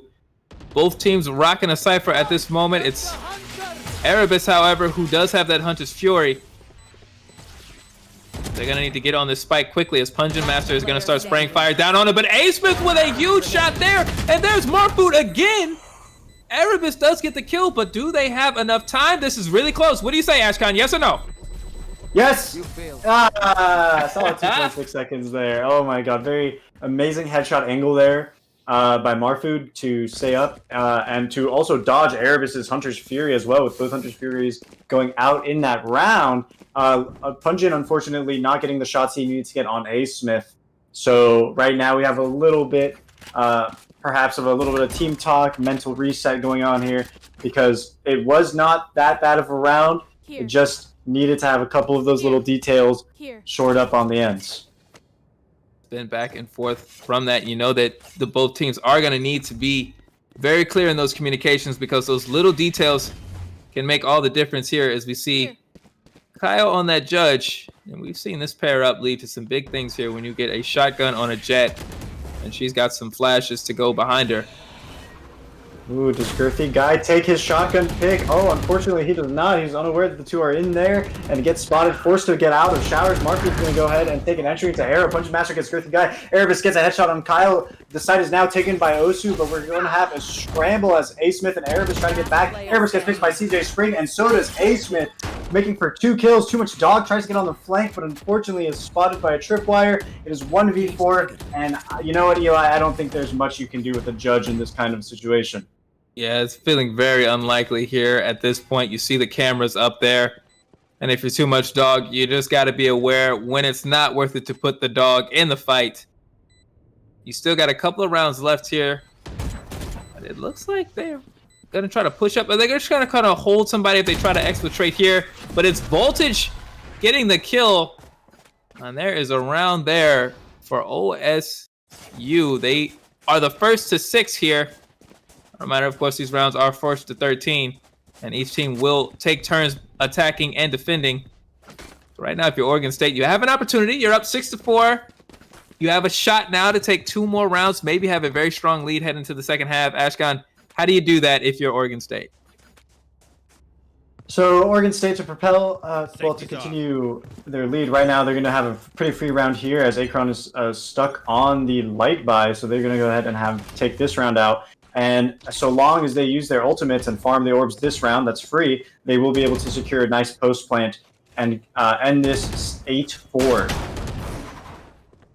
Kyle overwhelming too much dog on that rotation around. You mentioned the gun deficit rather strong now for Akron, but Arrow makes something work there with a headshot on a shorty.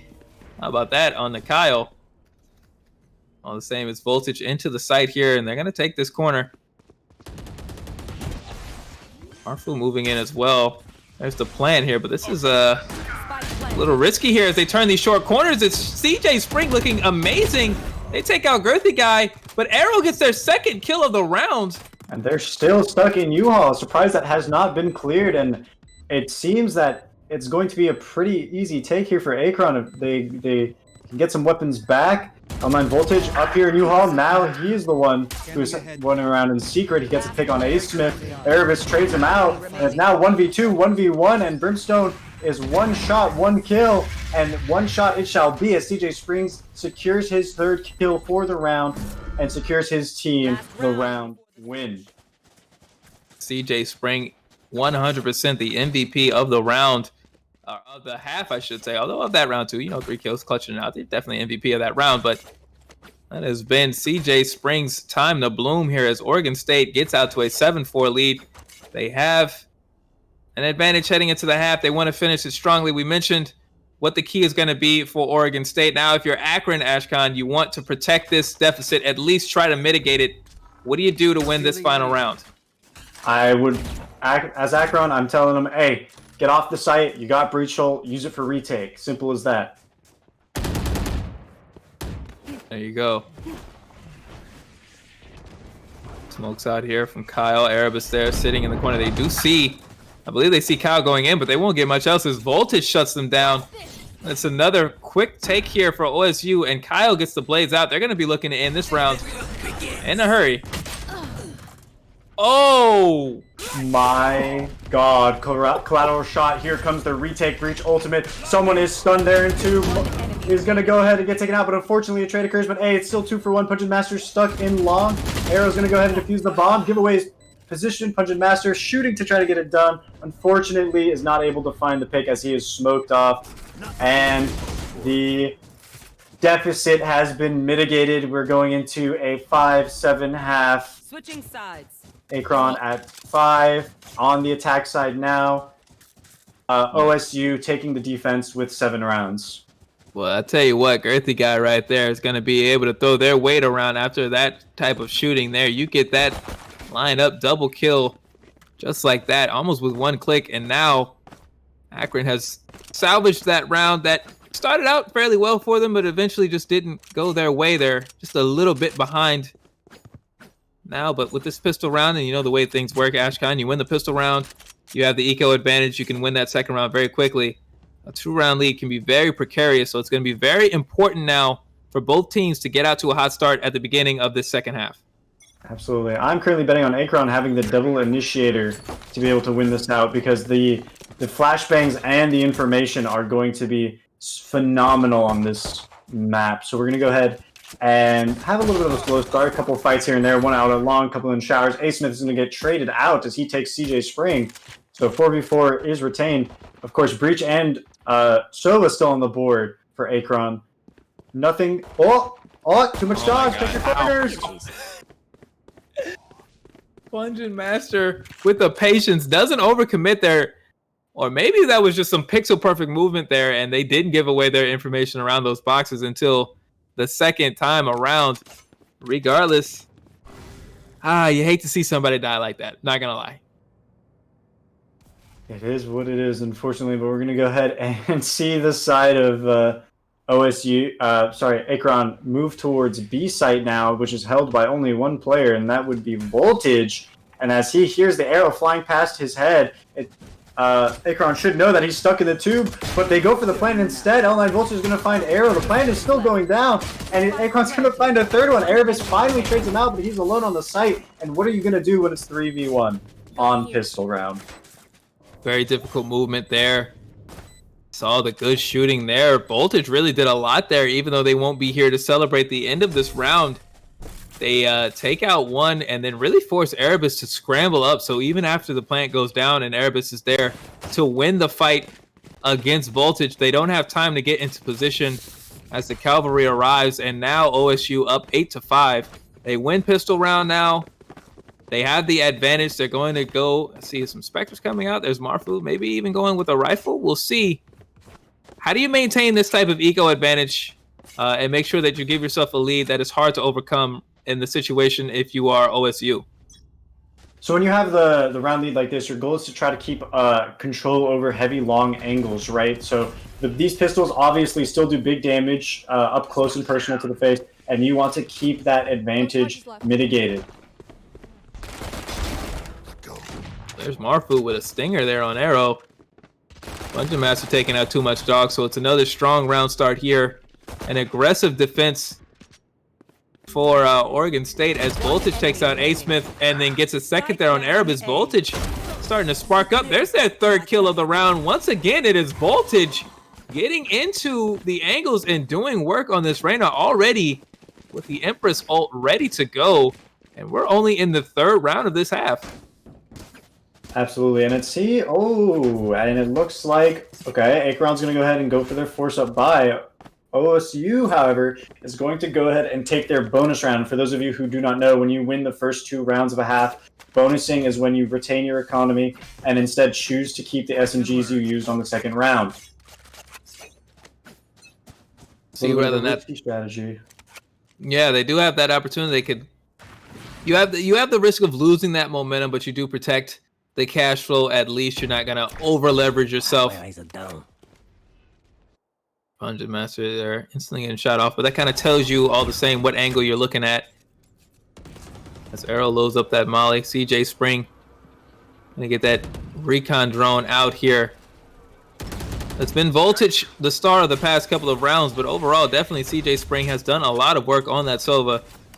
Obviously still one of the most popular agents for competitive play. And there's Erebus on the same agent taking out Kyle. That opens up things for Akron, but we'll see if they're actually able to get the spike down here and what the response will be from Oregon State. Spike planted. Information goes out on all the players on Akron. Arrow's going to go ahead and take out Marfu, and of course he gets straight out by L9 Voltage. Erebus is going to find CJ Spring for a Sova difference moment, and he's going to go ahead and try to find a kill on L9 Voltage. Of course it does not happen. Earthy Guy is going to find Dungeon Master, and A-Smith is finally the one who stops Voltage's streak. There you go. There's the work being done on the side here of Akron getting themselves back into it. You mentioned the choice there from Oregon State. It was a conservative eco decision not to buy up rifles in that round. Well, they didn't win that round. Maybe the guns had something to do with it, maybe not. But what are the benefits of that decision here if you're Oregon State? You saved, you lost a round. What do you get now that you go into this round? Kyle on the operator is probably going to be the biggest benefit that I see on the board. Defense side operator is never fun to deal with and is constantly referred to as a crutch weapon. But of course, it does have its uses, and hey, it's in the game. You got to play around it. So it's going to be a little bit of a pain right now for OSU to try to make an entry off of Akron. Look, you call it a crutch. It sounds like a kill to me. That's what I hear. If you're complaining about it, it sounds like that means it's working. So we'll see if Kyle is able to give Akron something to complain about. Right now, they've been off here. It looks like a lot of respect being shown now from Akron. They hear the shots going off from that operator. With that information, they just vacate the A site entirely. And with the notable exception of CJ Spring, it looks like everyone on the side of Oregon State will be rotating into a spot that Akron is already present for. But, oh, there's too much dog saying, no, I'm not worried about the alpha killer right now. There's CJ Spring to fall. And the gunshots come out, but the plant is down now for Akron. Kyle taking a lot of damage here. They're very low now. Oh, unfortunately, just barely misses that off shot. The flash comes in right on time to get Kyle to whiff. We're going to have too much dog taking a little bit of defensive angle to hold elbow, and if he can get this trade on Marfun, which unfortunately he does not. Marfu goes ahead and takes out too much dog. Girthy Guy's going to take out Pungent Master, and we now have a 2v3 situation for the side of Akron. The bomb is ticking away. It's about to explode. A-Smith is going to find Marfu. L9 Voltage finds A-Smith. Girthy Guy's going to take out Voltage, and now the two left alive on the side of Akron are Erebus and Girthy Guy. They're going to go ahead and celebrate that win, closing the gap to 2 rounds, 7-9. It looks like that utility usage, something you see when you don't have as many offensive heroes, has really been important for Akron as they attempt to make this comeback. Like you mentioned it, Kyle basically would have had a free shot with that operator lined up, right? I don't think Kyle would have missed that, but it's a flash right at the same moment that Erebus is going to pop out and get that shark dart. That type of communication and coordination really doing work right now for Akron as they attempt to make this comeback and get themselves on an even playing field. Speaking of even playing field, A-Smith is going to go ahead and get double pick, so it's going to look pretty good for Akron right now as they push into the B site because both players have been taken out, and while Kyle is stuck there in hookah, all he has is a shorty, so he's not going to be looking very good, unfortunately. Oh, wait, push into A-Smith. Oh, what a move there by Kyle. Actually, to get into the close range here. And that was unfortunate for A-Smith that they had just kind of fallen back. They wouldn't have had to deal with that fight. Nevertheless, it's Girthy Guy throwing his weight around. Gonna get 2 kills there. And at this point, though Kyle has secured a Vandal, it is unlikely to get anything else as Girthy Guy gets their 3rd kill of the round. And it is now 8-9 here. Akron has all but eliminated this deficit. And they're looking to get themselves even up and looking very strong here. What have you seen from them, Ashcon, as they've kind of turned this around and gotten themselves into position to perhaps tie this match up? Definitely these early picks from A-Smith punishing the side of OSU for taking these early picks has been helping a lot. OSU needs to kind of tone it down a bit, kind of give the respect to Akron that they deserve. But of course here Akron has these 2 ultimates that for now might just secure them the round in a sort of guaranteed fashion. So we'll just have to see how this retake goes for this round. See there, Erebus. We'll get the information out, and there's Marfood, who is just given nowhere to go. Hellfire takes them down here, and the move goes into the site. There's Pungent Master. They fall. I know exactly where you are. So here's Voltage. They're going to get tagged up. There's Arrow again. The spike comes down here. Kyle does have an operator. 2v4, but when it's an op, a couple of shots can even that right up. We'll see what happens as CJ Spring gets set up on the other side. It's going to be 2v4, and they are attempting the retake, but Arrow says, I will have none of it. I have been on aim labs all day, and now I'm on your head as now CJ Spring, they get the kill on Arrow, but A-Smith finishes the fight, and it is 9-9. Akron has completed the comeback and tied it up 9 rounds all. Amazing set of strats by Arrow, of course, to get the free pick on Marfood. You know, not being afraid to use the ultimate just to kill one person. You know, that's something that people will feel a little bit as if the ultimate is a waste. But getting that kill and opening up the site is amazing. And then, of course, the follow up by Girthy Guy to push, I believe, A-Smith off of the center site with his impact was also something else that guaranteed a 2nd kill and the A site opening. Oh, but look at that. Now we see Kyle gets the ultimate up, but then loses a knife and gets tagged. So there's the information out for Akron that Kyle is on the Blaze Storm, and that not only that, but where the location is. We'll see how that plays out over the course of this round as CJ Spring. Oh my goodness, they're lined up for you. You got to be careful here. The Hunter's Fury's arrows go a little wide there. That was very nearly disastrous as CJ Spring looked to put that round to an early close. Kyle now trying that Blaze Storm. Basically, you mentioned it. You hate to see an ultimate go up and not get anything done, but there's Marfu punishing Too Much Dog for going aggressively. A Smith there is on the rotation.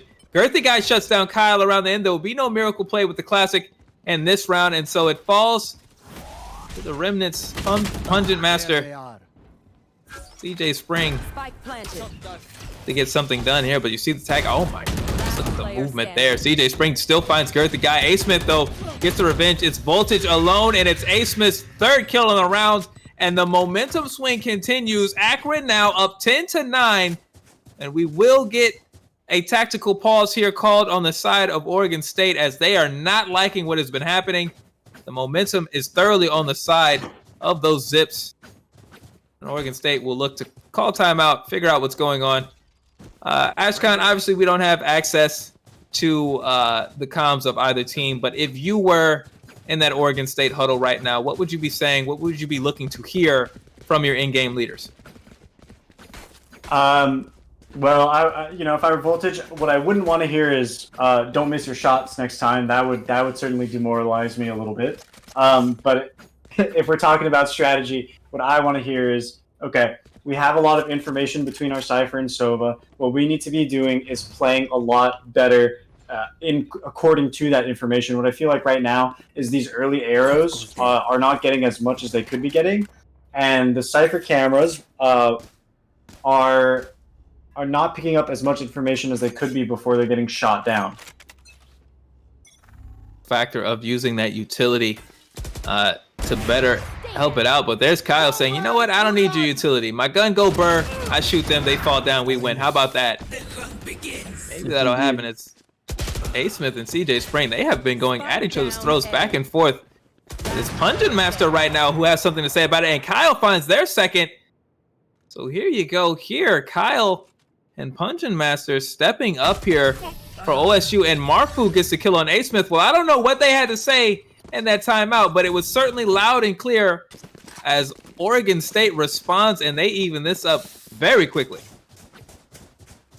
I mean,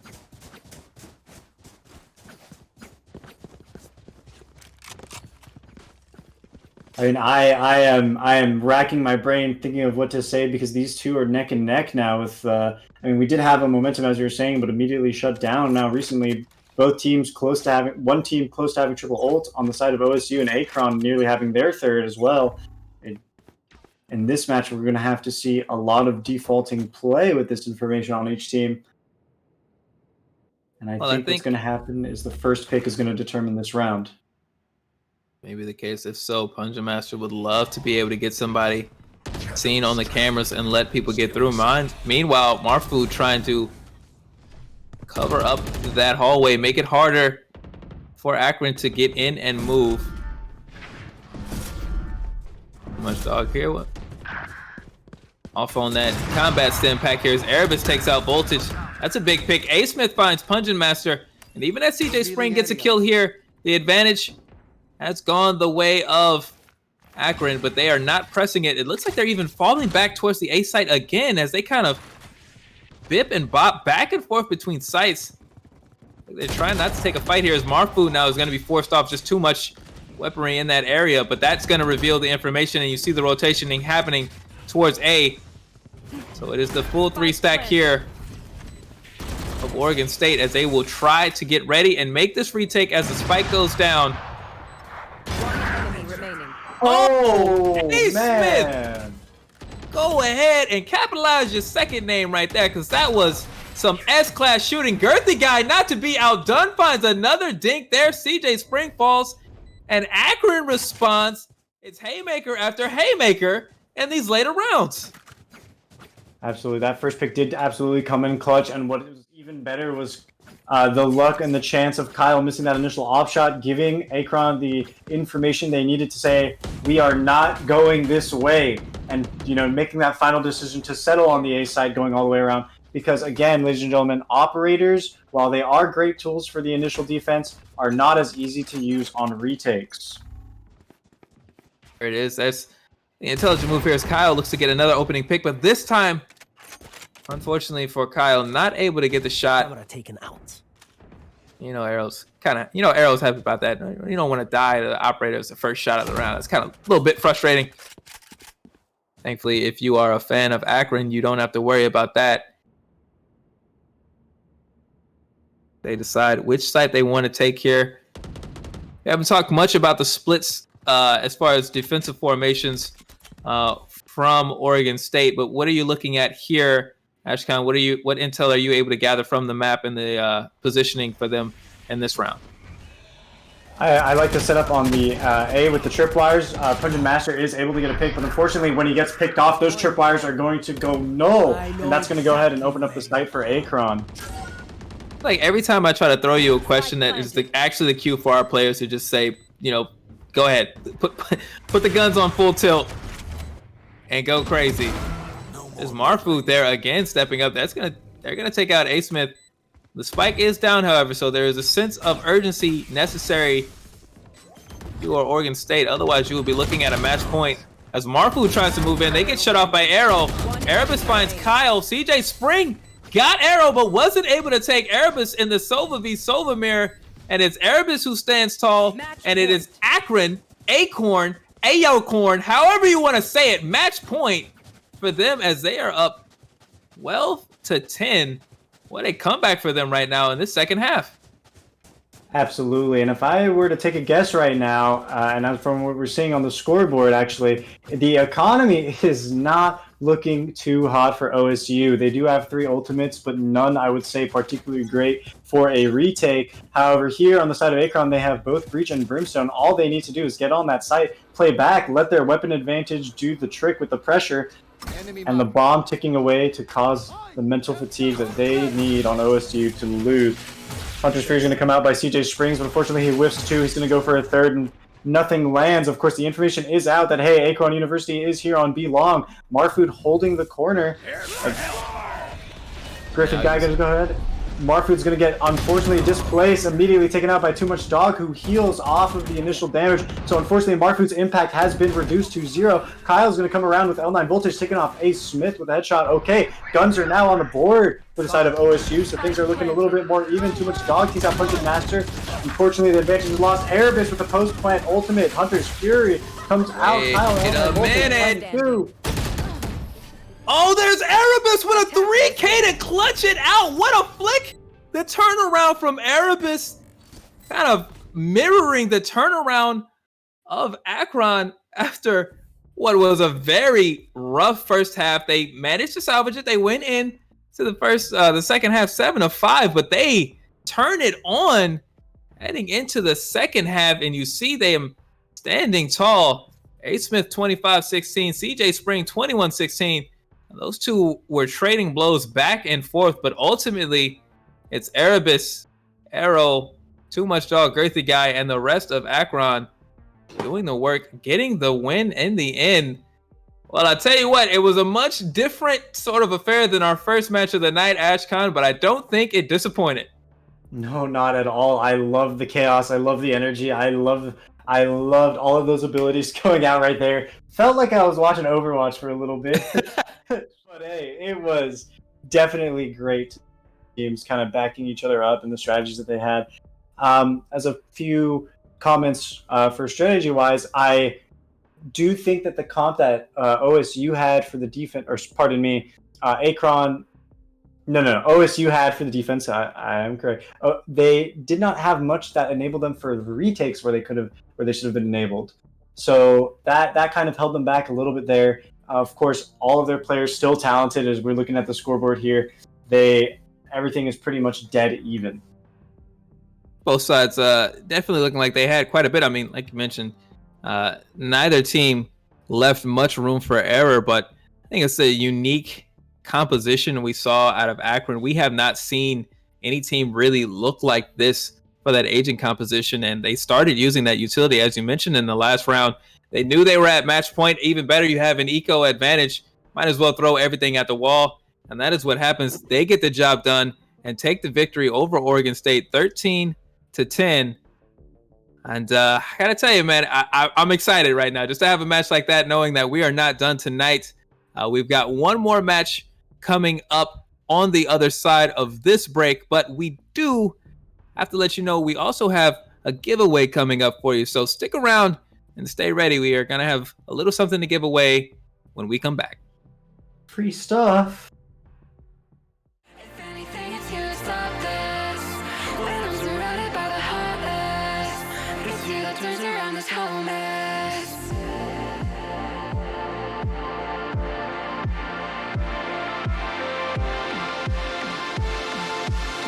It's you that turns around this whole mess. It's you that turns around this.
You know I've never felt this weightless.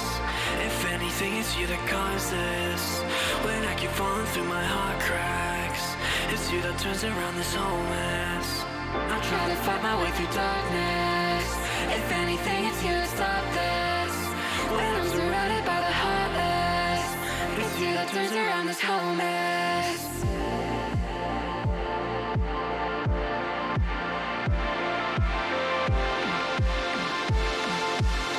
It's you that turns around this whole mess. It's you that turns around this.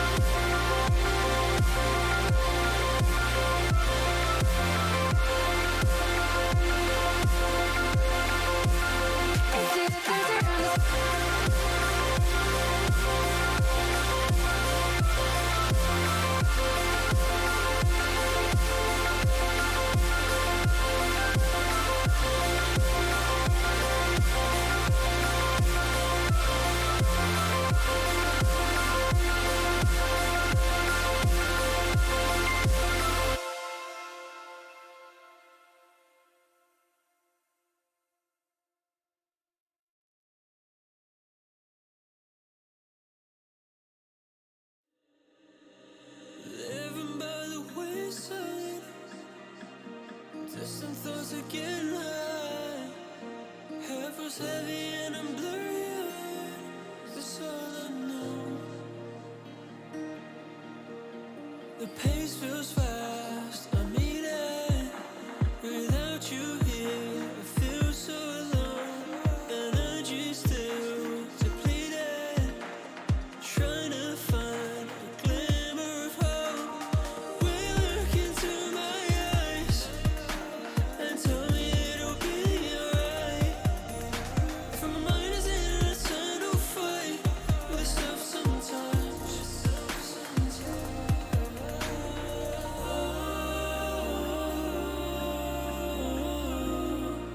I wonder where you are tonight. I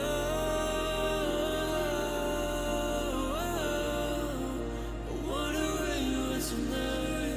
When the demons hold us so tight. I wonder where you are tonight. I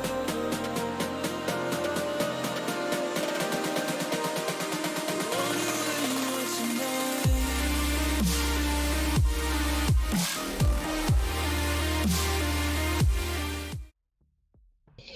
Welcome back, you filthy Valorant casuals, to Season 2 of the Collegiate Valorant League, hosted by the Gamers EDU, hosted by me.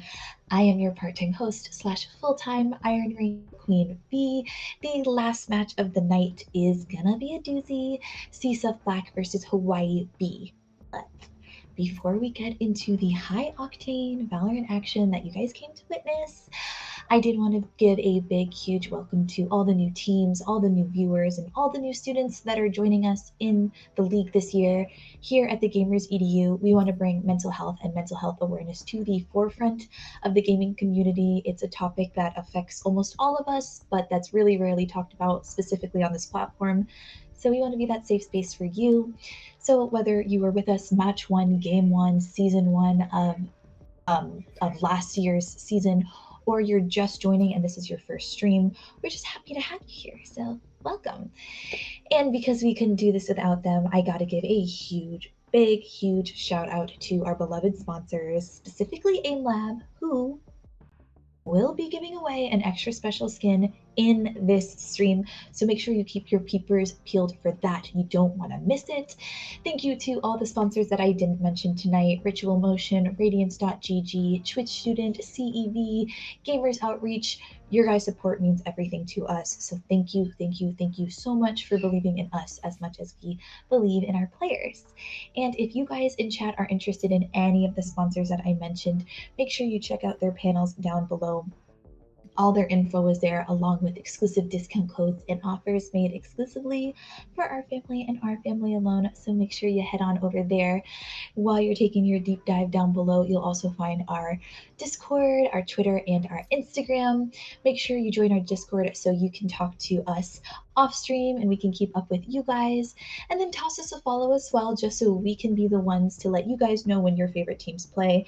This tournament's gonna last a while, and it's hard to keep track of everything, so let us do that for you. And now, before I toss it over to your casters again for one last time in the evening, Ashkan and Eli Curry, I'm going to send you guys on a quick little commercial break. But before I do have to do the shameless self-plug thing. I stream Valorant with CVL players every Sunday. If you want to watch the carry live and in stream, make sure you head on over to my channel, twitch.tv/QueenVIsLame. I do that around 9 p.m. Eastern, if that's something you're interested in. And now I'm going to send you guys on that commercial break I was talking about. In the meantime, I will see you guys in chat. Bye!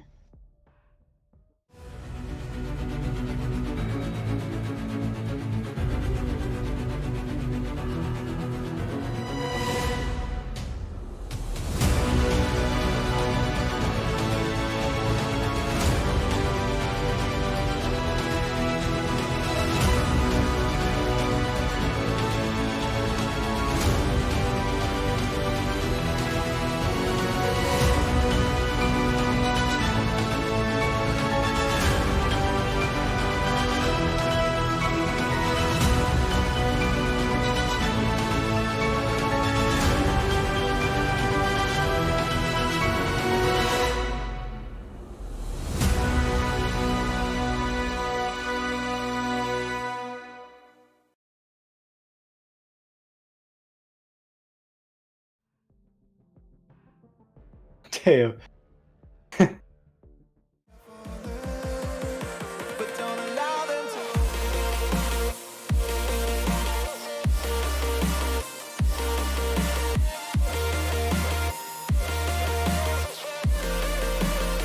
But don't allow them to. Don't allow them to. Don't allow them to.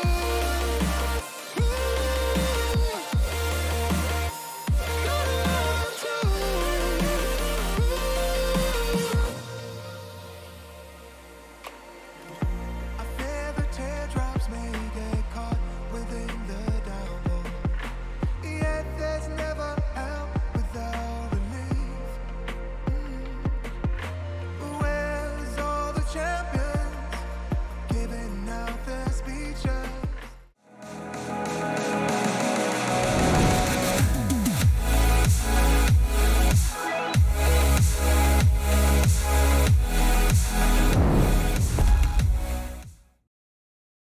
What is up, everyone? Welcome back here to the Collegiate Valorant League presented by the Gamers EDU. It is our last match of Diamond Friday night, AshCon. We are here ready to observe this tilt between Cal State Fullerton Black and Hawaii B. We're going to be closing out the night with a West Coast matchup, only appropriate considering how late it is in the night if you are not over here on the Western Coast. Yeah, man, it's been fun. It has indeed. I'm looking at the roster right here. I actually just went up against Red Panda and Casual the other day in comp. Don't want to brag, but I did take a dub. But they are definitely very talented players, awesome guys, always great sports. We have seen them. They were in the lineup in Season 1, and they are always just on top of their game, so I hope to see them take victory today. Of course, I will remain unbiased throughout the rest of this match. Just wanted to give those entry comments. I mean, anytime you have in-game, anytime you have in-game experience with a player that you're going to, cast or talk about, kind of helps out, the thinking of things here. And so we will be doing our best, obviously, to stay unbiased, but want to let everybody in the chat know if you have not already signed in to go for that giveaway we are going to be doing. It will be an AIM Labs giveaway. They are giving away a free skin. If you're not already using AIM Labs, I don't know how you're watching CVL and you're not already aware of AIM Labs and how you're not using it. You see how impeccable the shooting is happening. You want to get your shooting like that, you need to sign up with AIM Labs. Free to use. It's on Steam right now. You can literally go download it right now. And then as soon as this match is over, open it up. You won't have to pay a dime. And if you win this raffle, you get a free skin to go along with it. Free stuff, free game. What is not to like? Absolutely, absolutely. I do want to shout. And meanwhile, as we were talking about AIM Labs over there, got to shout out Fullerton for their amazing synchronization with hovering those champions in tandem. And of course, they have the chicken agent banner going up as well. So they are in unison. They are confident, and they are bringing some nice spirit to the table, which I very, very much enjoy. Yeah, you gotta love that. The sense of camaraderie, bringing it to the table, as you mentioned here. And it will be Fullerton on the defense to start out with. We do see Casual here, going to be on that Killjoy alongside the is that, oh boy, sorry, agent names. Allow me to start over. AshCon, never mind, I'm going to ask you to do it. Talk about what we're seeing, talk about what we're looking at here. So yet again, of course, we have our classic one smoker, one Sova setup on each team. Each team has a Sentinel. Of course, we have the Killjoy Cypher difference with the networking and the site lockdown. I'm a personal fan of Killjoy on this map, but Cypher certainly serves his function as well on the attack side for those flank holds. And we're going to go ahead and see the Raze Phoenix entry on the side of Fullerton. Of course, they are on the defense first, and then we're going to have Hawaii B with their Jet Reyna. This pistol round underway. You see here the pop shots going out now, but nothing severe, no commitment thus far. It is unsubscribed though. Who gets a tag up, and there's some information out. Blocking sight. You see there the Jet for Hawaii. I don't have any intel on this name. We have not been given a pronunciation guide, sir. So forgive us for our insensitivity. We will figure it out as we go through. Reyna killed. You see right now it is all Fullerton on the scoreboard as Bims takes out Thick and leaves The Sova all alone with the spike. Kiahi? I'm trying to show respect to the pronunciation of these names. Kiahi, I'm fairly certain there. It's actually going to be able to get to the A site and get the spike planted. That's a job well done there to secure a little bit of money. But it'll just be that, as Cal State Fullerton will comfortably take round number 1 with 4 agents left alive. Great map knowledge by Sixer to just go ahead and make the decision there of, yeah, I'll spray through this box, my bullets will hit, and go ahead and track hit the enemy Sova and just immediately take that headshot to end the round. Whew, clean moves. And it's a great start now for Fullerton. You know, we've seen, you know, this Cal State Fullerton team a couple of times showing up in the CVL and looking really, really strong here. Now in this Diamond League, you know, for Sixer and Casual, like you mentioned, they were competing with some of the big boys in the initial season of CVL when it was every team playing each other. So they were going up against the San Jose State. They were going up against the Northridges. I'll shout them out for you. I kind of know you want them represented. And so those two have a lot of experience at that high level competition, the best the CVL has to offer. And we'll see what Hawaii brings, and this their first time playing on stream. But they won their way in. You know they'll want to do something, but it's Red Panda who gets to start there. And Quack Smack getting the work done. Man, he sent that nade with express shipping. He said 1 day prime delivery. Here you go. So California to Hawaii, no problem. I got you. You won't even notice the time delay. It's Magic who gets a response there, and there's the first kill of the round here for Hawaii. Oh, but Red Panda with their second kill there, they shut down unsubscribed and says, no, it will be $4.99 if you wish to enter this site, buddy. No free articles left. And Fullerton with another strong lead here as Thick tries to figure out what they're going to do up in heaven. It is important to know, ladies and gentlemen, the Marshall is a popular buy on the second round if you have won that first round because it is a one-shot to the body for anyone who does not have armor. Red Panda perfectly taking use of that information to get those early kills. There it is. That's how you make an eco buy work for you, right? Now we see Thick. They're on the classic. You don't save anything here. You still have Magic on your side if you can find something. 10 seconds left. Scanning ahead. See the movement happening now over into the B site. Thick trying to get it down. They might actually, no, they get shut down there. Magic kills Red Panda, but it's Casual who gets the molly off.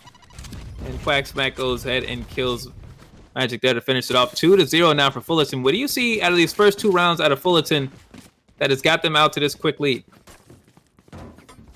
Well, of course, their response by having the Rays on A site and using that teleporter wisely is definitely what's going to be advantageous. And this is why I feel like this map is extremely great for Rays because she's able to both entry and defend with use of those teleporters and the fact that there are so many tight spaces to nade.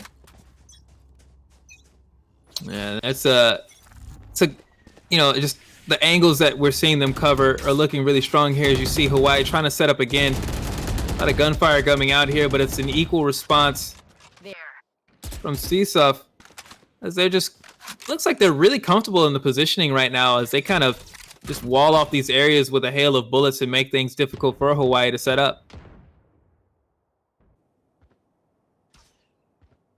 Looks like Hawaii's be very aggressive here. Oh, no, he sees that boombot come off, but actually he's going to go ahead and take the pick. I was wrong. He goes ahead, finds the headshot on Sixer, and dashes away to avoid the boombot and the trade.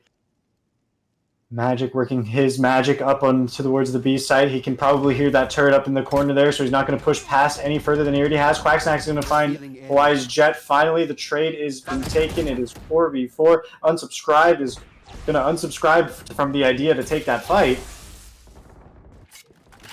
Movement happening there. We did just get word there. Appreciate it in the chat. If that is indeed the name, we'll say Woonjun. But appreciate everybody working with us here as we see Yahi getting another pair of kills here. And now Hawaii, just like this, got themselves into a strong situation. But there's Casual looking nothing like that. A professional turnaround there on Thick. They take them out. And just like that, Yahi's kill, that double kill, which looks so good, so promising to start out now, Like it may go to waste here, as with 5 seconds left, they got to find a couple of kills, get to the spike, and get a plant. They don't have time for it anymore. Just playing for cash, and now not even that much. They are forced to soak away and allow that round to go the way of CSUF. Fullerton is performing as expected. Of course, they do have that experience from before. They are not a new team, and I am seeing about not just strategies from before, but definitely a lot more coordination than we saw in Season 1, and that's just that experience gap. Of course, Hawaii is not going down without a fight because Magic and Kiai have been finding these picks that are, I would say, not amazing for Fullerton. So if they can keep finding and doing what they're doing, they might just find the gap closed and perhaps even a lead very soon. Indeed. Oh, I didn't see that. Yeah, next player. Good camera swap. Yeah, he's gonna try to take out this. He's gonna keep going. All right, the turret is gone finally, and that drone is gonna come out from Red Panda. He's gonna go ahead and spot 2 up in long, and he unfortunately does not find the third that was in hookah. But here comes a blast pack. Wanjun is stuck in the teleporter, and he's gonna go ahead for a cheeky play, but chooses not to. Goes ahead and leaves, and that second blast pack comes out from the Fullerton's raise. Quack Smack is going to go ahead with a flank to the back. You see how spread out this Hawaii attack has been. They've just really been trying to find something to enter with. We see Quack Smack trying to look off a flash, but there was nothing there. No flash. It was straight to the shooting. That'll open things up here. Perhaps now if Magic gets a kill on Sixer, they get to punish 30 seconds the left. Bims gets taken out. Magic gets another one, and Unsubscribe will get a plant here. Red Panda is only 1 point away from that ult. If they can get a kill, maybe they can clear some room, but at 5 life, they've got to be very, very careful here as they try to peek again, and that will be, I would assume, the end of this round. As Woonjun gets another kill here, and Casual is kind of forced to hope somebody makes an errant step. They can get a kill. Oh, missed it off, and it's time to go. And they're going to go ahead and meet up with Casual. Casual's going to go ahead and take out one, but does he find the second one? Unfortunately, does not. Unsubscribe takes this kill, and that leaves Fullerton with nobody at the end of this round. Well, they can't all be perfect if you're Fullerton. You lose that round for Hawaii, I got to say. Maybe now that sense of rejuvenation, right, as they had a couple of, spurts of hope in earlier rounds that did not pan out, but finally now they get a full round to win on their side. And we've mentioned it a couple of times, Ashkan, when these teams, when you win the first 2 or 3 rounds, right, your money situation is actually not perfectly set up if you can't fully carry it out. And we see that now for CSUF as they go in, they're really relying on Quacksmack's rocket fuse, I feel like, to bring the firepower. Yes, they are, but unfortunately it seems like no target will be hit, and Wanjun is going to go ahead and find the first pick on Sixer. Huge blow for Fullerton. Dummy Thick and Quacksmack find a little bit of an awkward fight, but it's Dummy Thick who's going to come out on top. Kiahi finds Bims with a headshot, and Fullerton, again, that weapon deficit is not looking great for them. They're going to go ahead and play on the retake as best as they possibly can with Stingers. Oh, Red Panda sneaks right past the Reyna, but gets found by Dummy Thick, who Red Panda's probably like, what is he doing still in their spawn? It's like, what, did you have to go use the bathroom or something? What was going on there? I don't know. I mean, maybe they're too thick to get to the doorways. I mean, they're Dummy Thick. Maybe they just couldn't get through that run. It's like, man, I gotta sit it out. Exactly. But now we have a full buy both on full buy on both teams, but Fullerton does have that defensive Killjoy ultimate, so the retake should be somewhat decent so long as one side or the other is able to fall off cleanly. You know, one pick on Fullerton is not so bad, but if they lose 2, it's going to make that retake a lot harder, Killjoy ult or not. And I see this now for them. They had that save there. Those 2 ultimates they do have, they were up in the last round, but now they're just looking to find an angle to make it happen. But it feels like Hawaii is kind of, taking a measure of CSUP over those first few rounds. And I'm not saying that they're about to sweep or anything like that, but you can definitely feel a level of comfort coming out of them now as they move into these attacks. It's a very deliberate style. But when they find a weakness, they do capitalize. They've done well now to get themselves close up, as we see Red Panda gonna let that Hunter's Fury go. All shots go wide, however. Rainbow Warriors have no problem dealing with a few arrows here and there. Absolutely, that shock dart is going to go out to zone off the long push, but unfortunately he does get spotted in the back of the site from Sova Arrow. Kiai, he's going to let his Hunter's Fury fly, and let's see, but it looks like he's going to go wide as well. Aims for air shots, air ball for those three. Quack Smack is going to go ahead and have to take a fight with Wonjun and loses it, but Sixer is going to go ahead and be the one to trade it out. Hawaii has like magically appeared here on the A site. Fullerton is a little bit late to respond. Bims is going to go ahead and take it out by a pre-fire. Unsubscribed looking good there. The running back comes out here for Sixer. They're going to push up. See the spike get down here. Only got a little bit more time to try to get something going there. And I wonder if Sixer got the intel off, and that's why that flame walk came up, as we see now the movement towards the spike here. CSUP has an opportunity to start tapping and maybe putting the time down. Oh no, but Casual walks through with the knife. They get killed, but it's Red Panda who gets the response. But the time is moving now. Oh, there's Sixer with the flash. They get a kill, but it's unsubscribed at the end of the day. Holding it down, getting the last kill, and getting the tied round there for Hawaii, 3-3. And as predicted, we have our Hawaii come back, and it's going to look not so great for Fullerton because their econ is yet again down in the dumps. Hawaii getting the full buy, and they have enough for another 2 rounds. This is definitely got to be a frustrating turn of events now for CSUP. You had such a hot start, but now you're falling behind, and it really does start to feel like Hawaii's got an idea about this.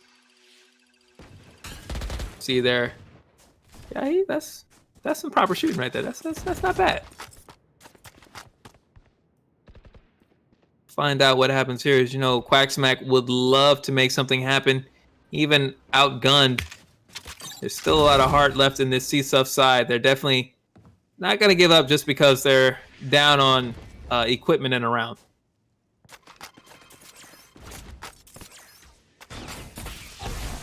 We're going to have a slow workup on each side on Showers and B main by Hawaii. They're going to go ahead and try to pull off as much detail as possible. We have Magic finally taking out not only the Killjoy turret, but the Killjoy alarm bot, so they can walk up into the site as no active angles are being held there. Meanwhile, we have 4 players on Fullerton on A as they're expecting that A push. Quacksmack is going to go ahead and get in there, get a dink, and get out, but he is low, and if he gets chased, he might just find himself dead. Magic is going to go ahead and try to push Elbow to get in the face of Fullerton's Killjoy, but unfortunately, mollied off, not going to find it just quite yet. He's going to step up, and the trade is going to happen. Casual finally takes out Magic. Bims gets the trade on Wonjun, and you are right, Eli. They are not ready to let this match go down, even with an equipment deficit. That's an incredible sequence there from CSUP, as we saw this slow push here, and I was wondering if that was to the advantage of Hawaii in the long run, right? They have the rifles. You would imagine it's to their advantage, but look at now how they collapse on the Thrifty round here for CSUP. That's our first of Thrifty of the night, and I have to wonder, how were they able to make that happen? Well, they were outgunned, not necessarily outmanned, but they step forward and they win that round in a dominant fashion on the Thrifty. What happened? I love the way that Casual played their Killjoy there. So, right, getting the information out on long and being able to see who's on the site and who's not, and playing that elbow with that molly to make sure that they stay safe long enough for their team that was gamble stacking on A to come back. And also getting those picks early on, or that early damage on A, was definitely a great factor for Fullerton there. Well, it's the big guns now for Hawaii, as we see Wonjun equipping that operator. Magic there on the Vandal. Hawaii knows they let one slip away, but as you mentioned, they were more than fully stacked up money-wise to rebuy and go right back into it. They want to get themselves back into the winning column, get the job done. Just like this. Once again, it's another round here for Fullerton where they are not willing to give away early information, and it seems like they've got a conservative positioning regarding these sites. What do you think about that? Knowing that they're going up against an operator? I think that I think it's good to not expose themselves in the more common angles as of right now, which is certainly the play. There's no information on the board that Wonjun's carrying it, but of course, the fact that they are able to guess with that economic lead that Hawaii has certainly speaks to their game sense. We're going to go ahead and see again another default both through short A and again through B main. Wonjun is really looking for that pick on Red Panda, but Red Panda doesn't play very exposed. He's always in the back of that too. Oh, there's a good job there from Magic stepping up at the perfect time to get that punish on Quacksmack. Thick gonna absorb some damage here, be forced back. There's only 12 seconds left. There's Wonjun making the operator work. And the plant does come down here eventually, even as the Killjoy goes up. You see Magic here, able to get the kill and then get out. Sixer takes out Kyahi off screen, but it's Magic with their third kill of the round, who maybe has shut this down as the Killjoy ult goes up. There's Wonjun to say 6. I got you, buddy. Don't even worry about it. Head over to round number 9. Don't worry about round number 8. You can't count that high. There it goes here, Hawaii, evening things up 4-4. Absolutely amazing use of Empress to enable the dismiss on the side of Magic, getting that triple pick there. Wonjun, of course, with the operator, now that Fullerton knows they're going to have to play very smart, not take any long angles. They cannot aggressively hold B main nor showers unless they're ready to make a quick trade, which it doesn't seem that they're going to go ahead and try this. Oh, I eat my words. Quacksmack kind of in the showers. Yeah, well, Fullerton may be feeling that sense of urgency, but you see here the Punisher is Kyahi's going to get the kill there on Quacksmack, and that's going to open up an early agent advantage. Sixer will trade it back out, however, so it's a faster start than we've seen the past couple of rounds. One that went very well for CSUF, another that was not so great, and one, hello, okay. You mentioned the sentiment that the operator might be something like a crutch. It might feel like a crutch. I think I understand why people use that word, because when somebody takes you out like that, you definitely feel like somebody smacked you in the back of the neck with a crutch. I don't know if you've ever had something like that happen to you, but you can feel it. Yes, sir. It is not great. Red Panda's going to go ahead and play defensively, grab the information, as much information as he can. He spots 2, not 3. And he's going to go ahead and spray with that area. Sixer's going to come out and not quite get rid of the bomb planter, but he does use his ultimate, so he's still in the round. And they're going to go ahead, Fullerton, with a very aggressive retake here. Red Panda trying to... I don't... They were trying to spray down, but, Ares is not Odin. And it doesn't matter, especially if you're not on the way there. We know Sixer saw where the spike went down, so there's intel out there, but it's unsubscribed who wins again. Wonjun with another one, and Thick finishes off Bims.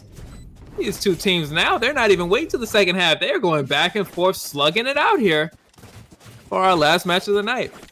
Absolutely, punch for punch here, blow for blow, kick for kick. We're going to go ahead and see Wonjun with the ultimate up, Kyahi as well. They're going to have a nice post plant there. Of course, the operator's in itself a great post plant tool. And Fullerton, again, finds themselves in a round where they need to light by. It's the struggle of, I would say this haymaker style, right? Where both teams are just laying it all out on the line every round. There's full commitment to retakes. Neither side wants to let a single round go. But the problem with that is if you find yourself on the short end of that stick, you have rounds like this where you've got to make something happen. Now, we've seen CSUF do that, but it may be too much to ask for them to get a second thrifty round here as Bims will set the smokes down. Brimstone. Yeah, I know that agent's name. There it is. Brimstone. They're getting the smoke down. Oh, but there's Kyahi getting the kill here. Sixer gets the kill back, but Dummy Thick smartly playing the trade-off game. And I think that'll salvage those weapons. Stop Fullerton from being able to get themselves, better kitted up here off of those trades. Absolutely. But of course, Hawaii is not unscathed. Magic and Thick are both down low. And if they can get shot just a couple more times with the util that and the weapons that CSUF has, it's going to be a 3-2. Oh, there's Wonjun again, but Red Panda gets the kill on unsubscribed. Hi there, Bucky. There's the drop here. Pick up the Vandal. I'll tell you what, Hawaii has not had anything for Wonjun since that operator has kind of come into play.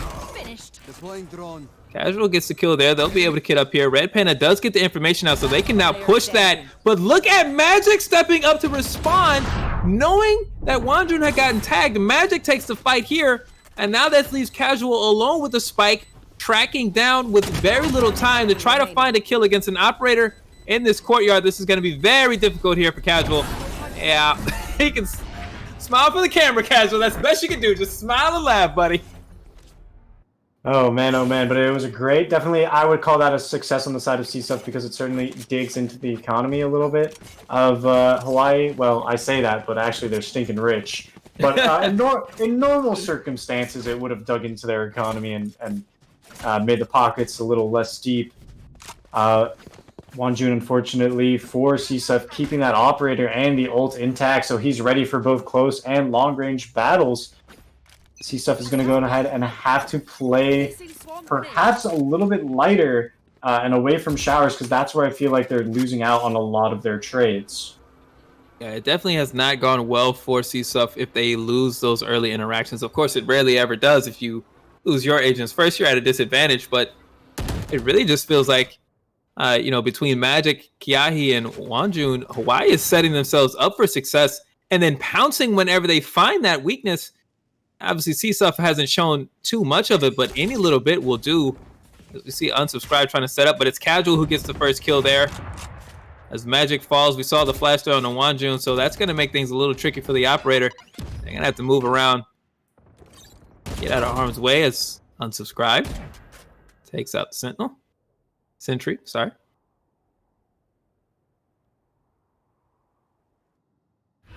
Wanjun looking at that angle here. Thick tries to get the setup over onto B.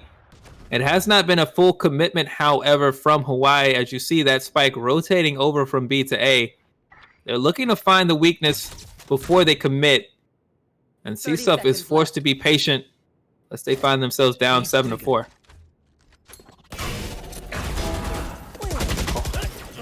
Unsubscribe with an entry onto Bims and Quacksmack with the trade. So we're going to go ahead and find Hawaii opening up their way into A. The operator's here. Wanjun holding from showers. He's going to go ahead and look at Casual. He knows that the turret is down in that corner. Red Panda, however, is going to go ahead and try to delay the plant as much as possible. And delayed it he has. The round is going to Fullerton here. That is an amazing use of your utility and the knowledge of the timer to go ahead and make sure you secure the round.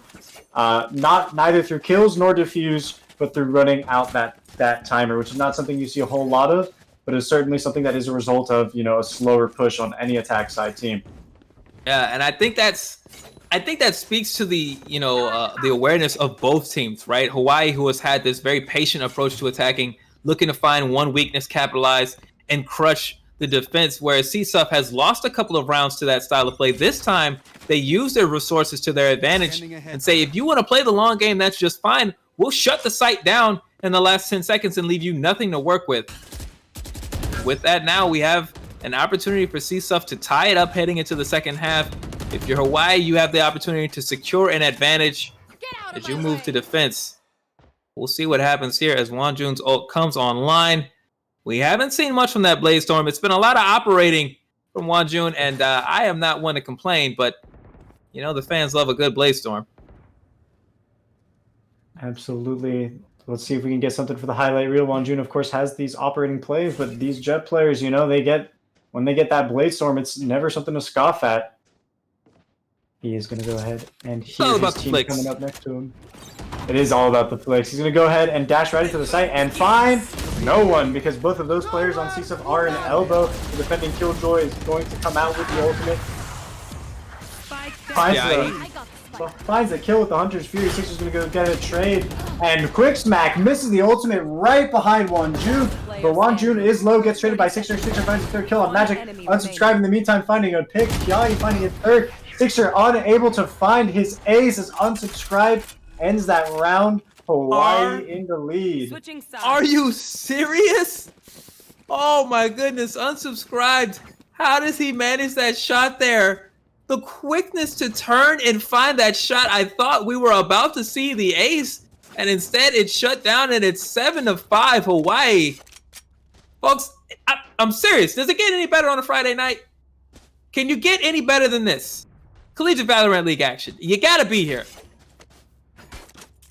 You know, the only thing better than this, Eli, would be winning that giveaway. Make sure you guys go ahead and participate in that in the chat. Well, I can't tell you, though, while we are on a bit of a delay, I do know they've already gotten that. Congratulations, by the way, to Vaseline for that Aim Lab Mindo Shadow skin. And if you didn't win this week, don't fret. You're going to have many more opportunities as we have plenty more swag and good stuff to give away over the course of the season. But I'll tell you what's not trying to be given away. It's this round here, as CSUF has switched over to the attacking side, and they are trying to get themselves back into the win column. Get another round on their side and even things up as we see Sixer carrying that ult point. But this is a very cautious approach from CSUF, as they have learned to respect this Hawaii side. And I tell you what, Hawaii is playing really well, right? To have a team that is basically going to have high ping, no matter what, considering the geographic location. They're fighting hard as Unsubscribe gets a kill there on Quacksmack, but it's Red Panda who moves through. Bims follows up with Red Panda, so they are able to get those out and secure a 4-3 advantage as the spike goes down. Oh, sorry, Magic. I apologize. Magic's going to find Bims. Sixer's going to go ahead and find Magic with the head gank. It's going to be with the advantage towards Fullerton. But we're going to have a little bit of an awkward fight. Wanjun's going to even it out because the shotgun dash and shotgun to the face is always going to be an unfriendly interaction for you if you are not the Jet. And Wanjun's going to go ahead and find themselves going towards U-Haul. But then as soon as they turn, Red Panda's already on the back. That is a classic bully move right there. One of them walks by, they tap you on the back, and then as soon as you turn around to address them, the other one goes boom, straight to the head. A very unfortunate situation right there, but you know what? If you're CSUF, you'll pull out all of those little stops, all those tricks in order to secure those rounds, because you cannot afford to let anybody on this Hawaii side get an extra moment, an extra shot off. They have been very, very dangerous, and CSUF, who we know to be a dangerous team, is rising to match them blow for blow here as we enter into round number 14. Almost tied. Hold on a second, Eli. Where did this Vandal come from? Red Panda, what are you doing? He's got a Vandal. He's got a whole assault rifle in his arms. Somebody stop that man. Stop that man. He's over leveraged. Well, I'll tell you what, it may be Red Panda feels that it's a bull market and not a bear market, but I don't know. We'll have to find out as Sixer gets the molly out there, making things a little bit uncomfortable there. And you see W to get out of the way. He falls. And Quacksmack takes out Wanjun. I don't know. It was a rallying call, Ashcon. The word was out. We got a Vandal on our hands. Everybody running. Oh, there's Bims. Take out Kiai, unfortunately, for the side of University of Hawaii. It is not looking too good. Man, but I feel real bad for that Omen. It just seems like it was too dummy thick to get out of the molly fast enough, you know? It's a wide hurt box, man. It's a gift and a curse. Right now, Magic alone here trying to make something work. Can't be too mad when you're just there with a shorty against. Apparently, we're going to have rifles and SMGs in this round. Nobody told Hawaii, but it's CSUF who ties it up. And Wanjun says, you know what? Fine. You want to bring guns to a gunfight? How about a sniper rifle? The operator is back online. Ooh, but it is a glass cannon, so it's going to be 3 body shots from a Vandal to go ahead and take out Wanjun a little bit earlier than anyone would like to be taken out. But of course, the operator's a one-shot kill, so hey, you can't really complain all too much. We're going to see, oh, he's going to go ahead and take the aggressive angle as well. If Wanjun is predicted and gets wallbanged here, he might not find a way to escape. That was it, the Boomba out. And we spotted Wanjun forced to dash out of the way. Well, there's a bit of intel there. Oh, but the reset there from Wanjun, they reposition and take out Quacksmack. Very clean there. Great execution. Here, Magic goes ahead and signifies to the rest of Hawaii that, hey, there are people. Wanjun's going to take out Red Panda with the second pick of the operator. Magic's going to find Sixer, and the last 2 here on B main are going to get picked and found out by Magic. Yes, there's Magic now announcing to the rest of Hawaii, go ahead and rotate through the spawn. There's the pressure down. Okay, they got it back up in time. Now it's just a little flash, just a little hesitation here to make you worry, catch your breath a little bit. See Wanjun begging Casual, please step around the box. Please make my day. Get us through to the next round. But Casual would rather find themselves somewhere to hunker down and maybe have a nice glass of tea for the next 30 plus odd seconds. 30 seconds left. Yeah, when I called out that the last two were on C stuff were in B main, I just immediately noticed that Bims was taking the spike in arm and just running it through for the touchdown over on A site already. But it was just really unfortunate that, you know, when there are still 5 people left on the defending team, like there's no reason for them to move all the way to one site. No, they are able to be patient, and they are able to secure this round here, so they will break that tie here as Casual is forced to just sit it out. And Hawaii showing a bit of restraint, calm, and patience here. They're not bloodthirsty. They don't want to over-leverage themselves. We've mentioned how important money can be, and Hawaii is very cautiously treating those guns, keeping them up. Obviously, Wanjun sitting on a 5,000 credit weapon, and, you know, just don't want to lose that just because you were greedy and wanted to kill somebody. At the end of a round, you already won. CSUF here looking like in a position to be able to buy, and I believe if they lose this one, they will still have enough to buy for this next subsequent round. So they are in a decent position. All they need to do is pull off some early picks, and they will be able to get what they want. It's just that operator's a little bit worrisome. Yeah, and you know, it's fallen to Quacksmack a lot, you know, to have those early interactions and try to find something with Wanjun, who has just kind of started to pull away from everyone else with that operator. And you have to wonder if CSUF is eventually going to look to try to push Wanjun specifically, because we know that operator, though it is a very powerful weapon, you can rush it down, right? You can turn that strength into a weakness if you move quickly. Speaking of moving quickly, there's Sixer with the run it back ultimate, but they get shut down and pushed back here. Now it's Quacksmack trying to move through with the blast packs. They don't find anyone here, but they may open up this site just the same for Red Pen and get the spike down. So it's CSUF moving with a bit more speed than usual here to get the spike down and force a retake for Hawaii. Kiai on the back and finds Bims. Okay, we now know that there's one on the flank. CSUF is going to go ahead and hold it. But of course, there's also people coming on over the site. Quacksmack's going to get taken out by Magic. He disappears, and for his next trick, he's going to go ahead and find Sixer. And his assistant, Dummy Thick, is going to go ahead and take it out for him. Casual's going to go ahead and find Wanjun. And Red Panda is Sobadip. Oh, there it is. It's done there. Magic gets the kill there on Casual, the final one of the round. And now Hawaii stepping forward with a 9-7 lead. Magic will resecure that operator. And now things looking very, very strong for Hawaii. You mentioned CSUF does have money for one more buy here, but if they're not able to get this round, things may be looking very, very dire for them as they try to make this comeback and get themselves back into the second half. Oh, they're squeezing themselves dry here. Red Panda unable to afford. He's going to go ahead for the Bulldog, which isn't, you know, not a horrible gun, but certainly not anyone's preference when you can get a Vandal Phantom. Oh, the operator back in Wanjun's hands. Oh, the drone is going to spot the operator. Let's see if CSUF can make the decision to pull off of A. Well, it looks like they're going to go the other way. They're going to push up here and try to take this fight. It's Thick who takes out Sixer, however, and that's going to do a lot to force the hand here as Wanjun trading off there with those knives. They get taken down by Quacksmack, but it's Thick who gets another kill in this round. Look at that, the omen here for Hawaii. Thick really doing the work, pushing things out as Kiahi wins the Hunter's Fury War. And that, just like that, with Red Panda going down, it is 4-2 now. And agent advantage for Hawaii. Bims and Casual. They're both on the B side. Oh, well, never mind. Sorry. And Magic is unforgiving, picking up Wanjun's op to not allow Bimbo. No, not again, Bimbo! No! You're running! No! Gotta look the other way. You gotta respect it, though. I understand trying to get the spike down. We mentioned the eco disadvantage that they're gonna be at. You gotta try to find money where you can. Unfortunately, unsubscribed, frugal as you would imagine from somebody who isn't even spending no money on anything. Cuts off the rotation, and now Hawaii is up 10-7. Bad day. Okay, so we're looking at it.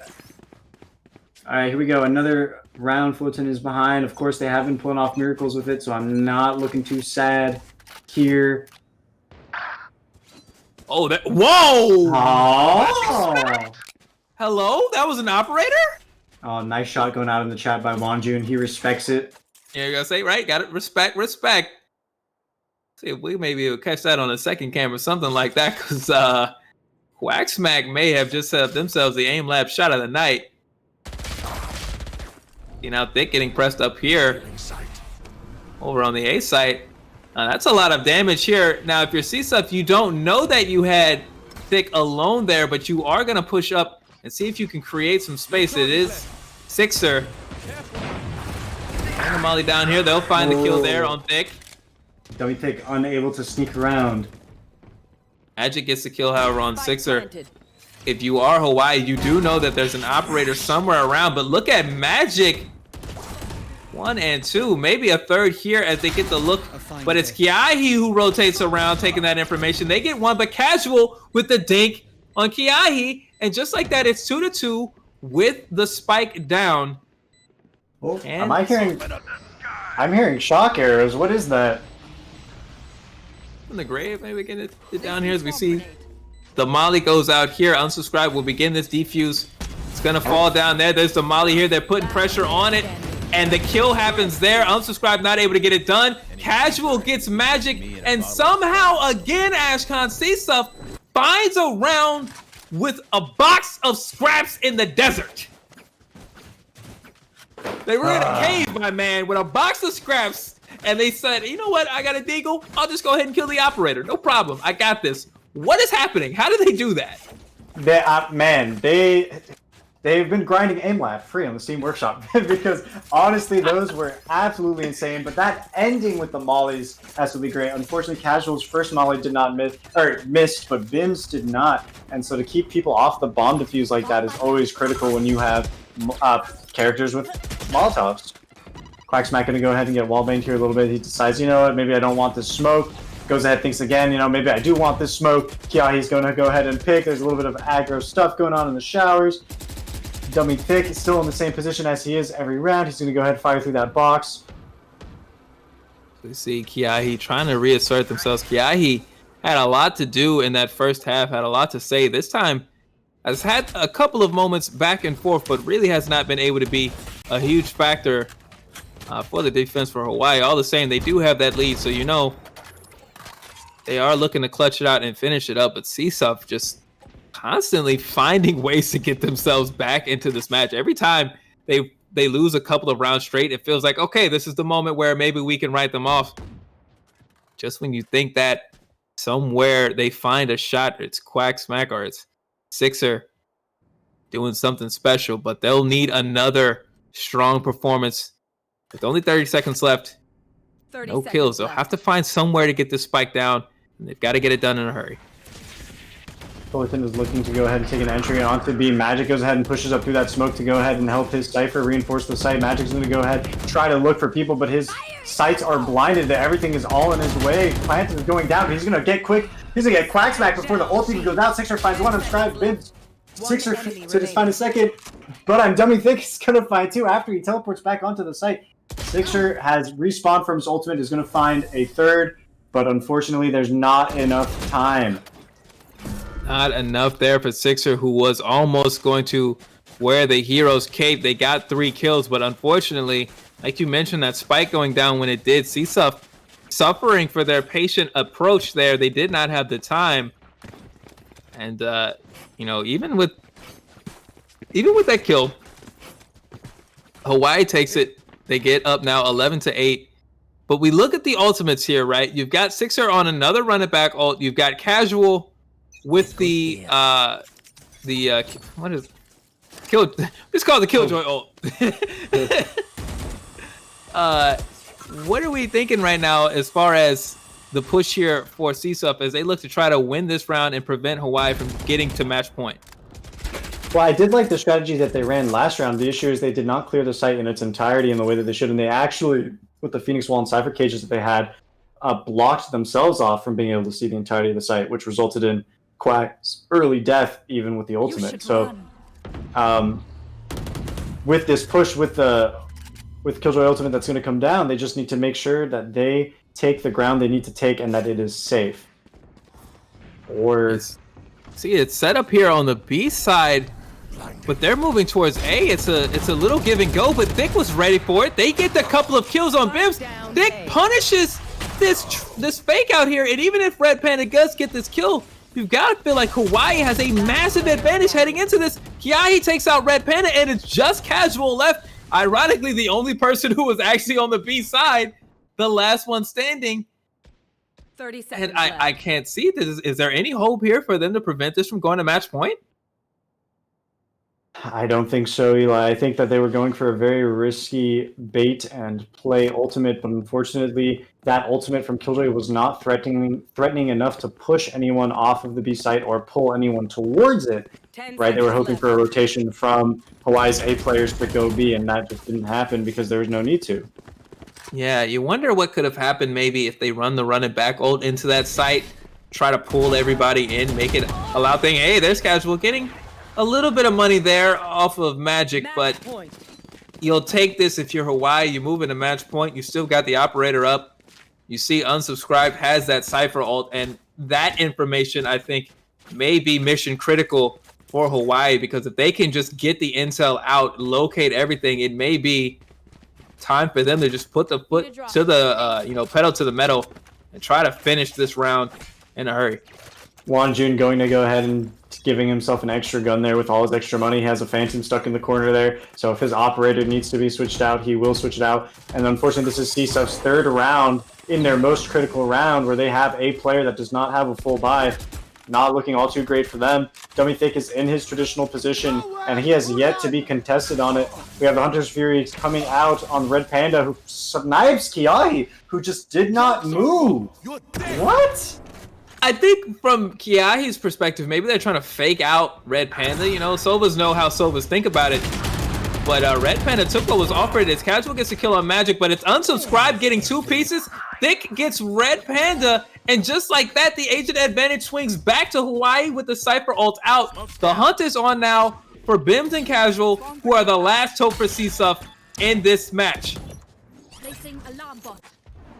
It is very much possible. We have seen it before. Both of these characters do have the mollies. They were able to win the last round that was similar to this on the A side, so I do believe in them to do it again.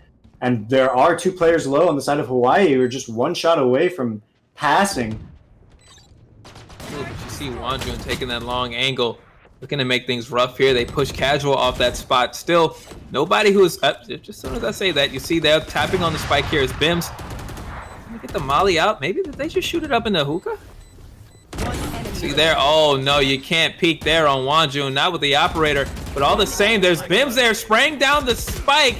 They get one. They're gonna need something happens, and it's Bims with 3 and the clutch. CSUF stays alive again. Dummy Thick trying to sneak around there with his teleport, but unfortunately, he is too dummy thick.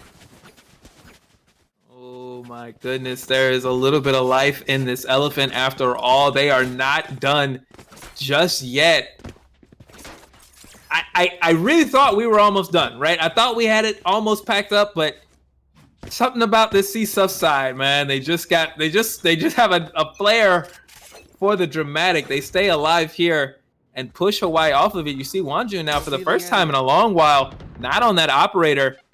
And we'll see if that difference in weaponry changes things as Magic takes a fight with Quacksmack, but between the grenade and some well-placed bullets, it's Quacksmack who gets the first kill and opens things up here in a good way for CSUF. We're seeing a rotation from the A players on the side of Hawaii, but what they don't know is that Fullerton has not committed at all to the site, so it's going to be a 3 stack on B side from Hawaii, and they're going to leave Kiahi alone on the Sova. And so long as Red Panda or whoever's going to lead first clears this corner, Kiahi's going to pass. We have one rotating back. Dummy Thick is going to go to A. Oh, he's going A, and then he goes B, and then he goes A. He's kind of let Red down. Panda, no. Kiahi gets it, and there's no flash. Kiahi's actually going to have a chance to take this fight, but Bims wins it anyway as Quacksmack takes out Wanjun, but it's Unsubscribed who finds Quacksmack. All the same, though, that A site may be perilously open. Thick is the only one here as the spike goes down. They're taking a fight with Sixer, but the spike goes down. Now they're pinched. Are they going to be able to find a way out here? They get to teleport to the other side. And it's not sighted by Sixer, who retreats and allows for Hawaii to move in and try this 2v3 retake. Interesting play there by Sixer to retreat. I think it definitely is a safe play and guarantees his life, but they should have known because of Quacksmack that Cypher was nowhere near to defend Dummy Thick. My goodness, Thick gets the kill there. Unsubscribed. Unfortunately, not able to tap down there with the swarm out. Casual has a chance here, and Bims is going to do the same thing. There's Casual taking out Unsubscribed, and Thick just says, you know what? Nah, I don't, nope. We'll have to live to fight another day. See stuff. They're doing it again, Ashcon. They're pushing it further and further. Only 2 rounds away now from bringing this into overtime. Yes, they are. Yes, they are. They did have to sacrifice that Brimstone ult to do it, but hey, like you were saying earlier, what was that saying? The cost of the match? You will spend a round is worth every resource you spend to win it. Absolutely, absolutely. And so with those resources out of the way, Fullerton, did score themselves a chance back into the game, but it's looking a little bit dangerous.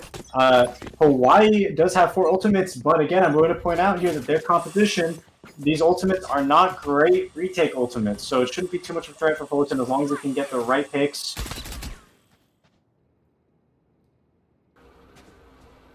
Now we find the situation again. Here's Red Panda. It's a little intel here. You got to do the work here to take out the drone, but it kind of sucks when you show up like that.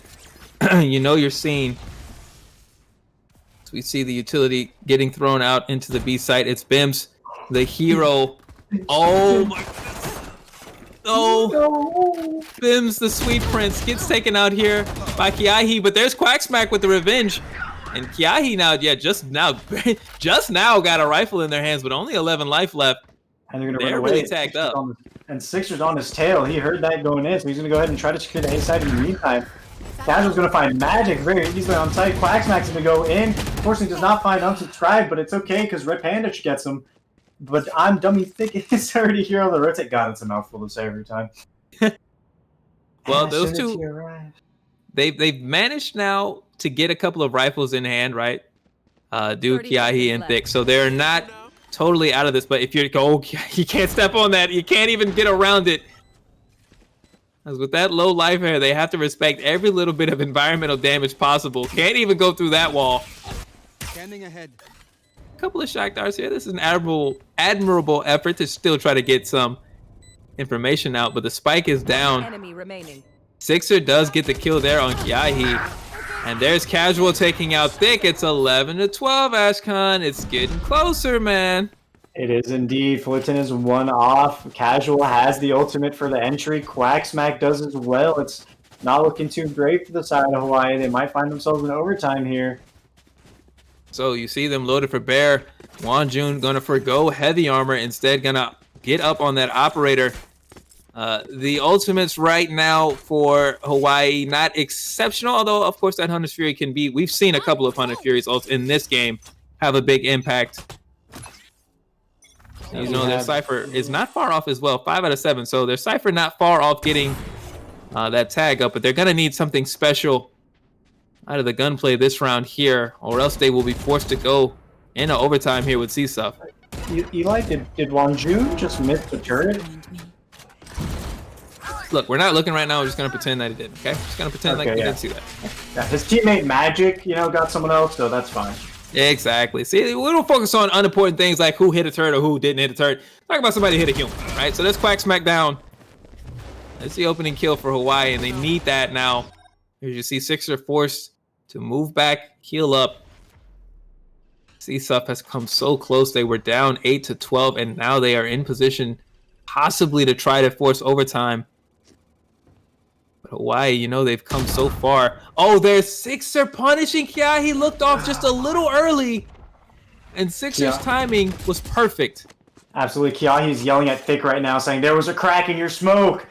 How could you do this to me?" Oh, it's unfortunate. All the same, it is Thick who will have the chance to redeem themselves as Kiahi falls. There's Unsubscribed. They find Casual, but the pressure now going over towards the B site. One enemy remaining. Wanjun's there. Unsubscribed, however, gets their second. They fall. Oh, there's Red Panda getting killed out, and it is Hawaii who takes it. Smooth play there on the B side. Almost happened before we could really see it and set it up, but that's Hawaii for you. They managed to do it. They kill the comeback attempt before it is able to finish.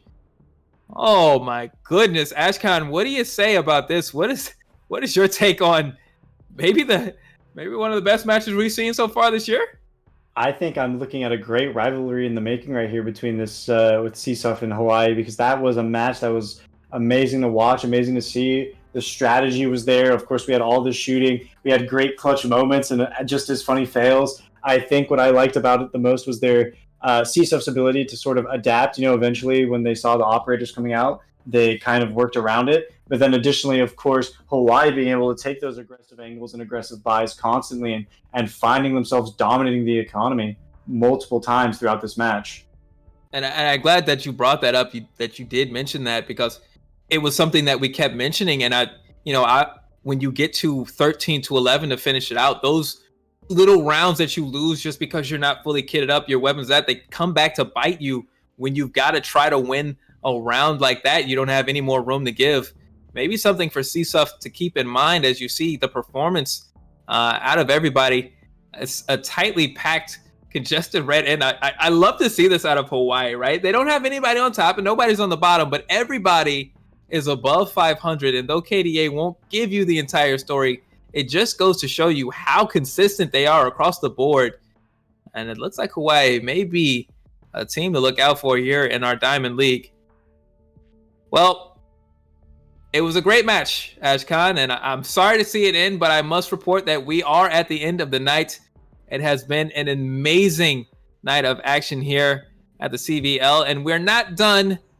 We will have more action happening this weekend.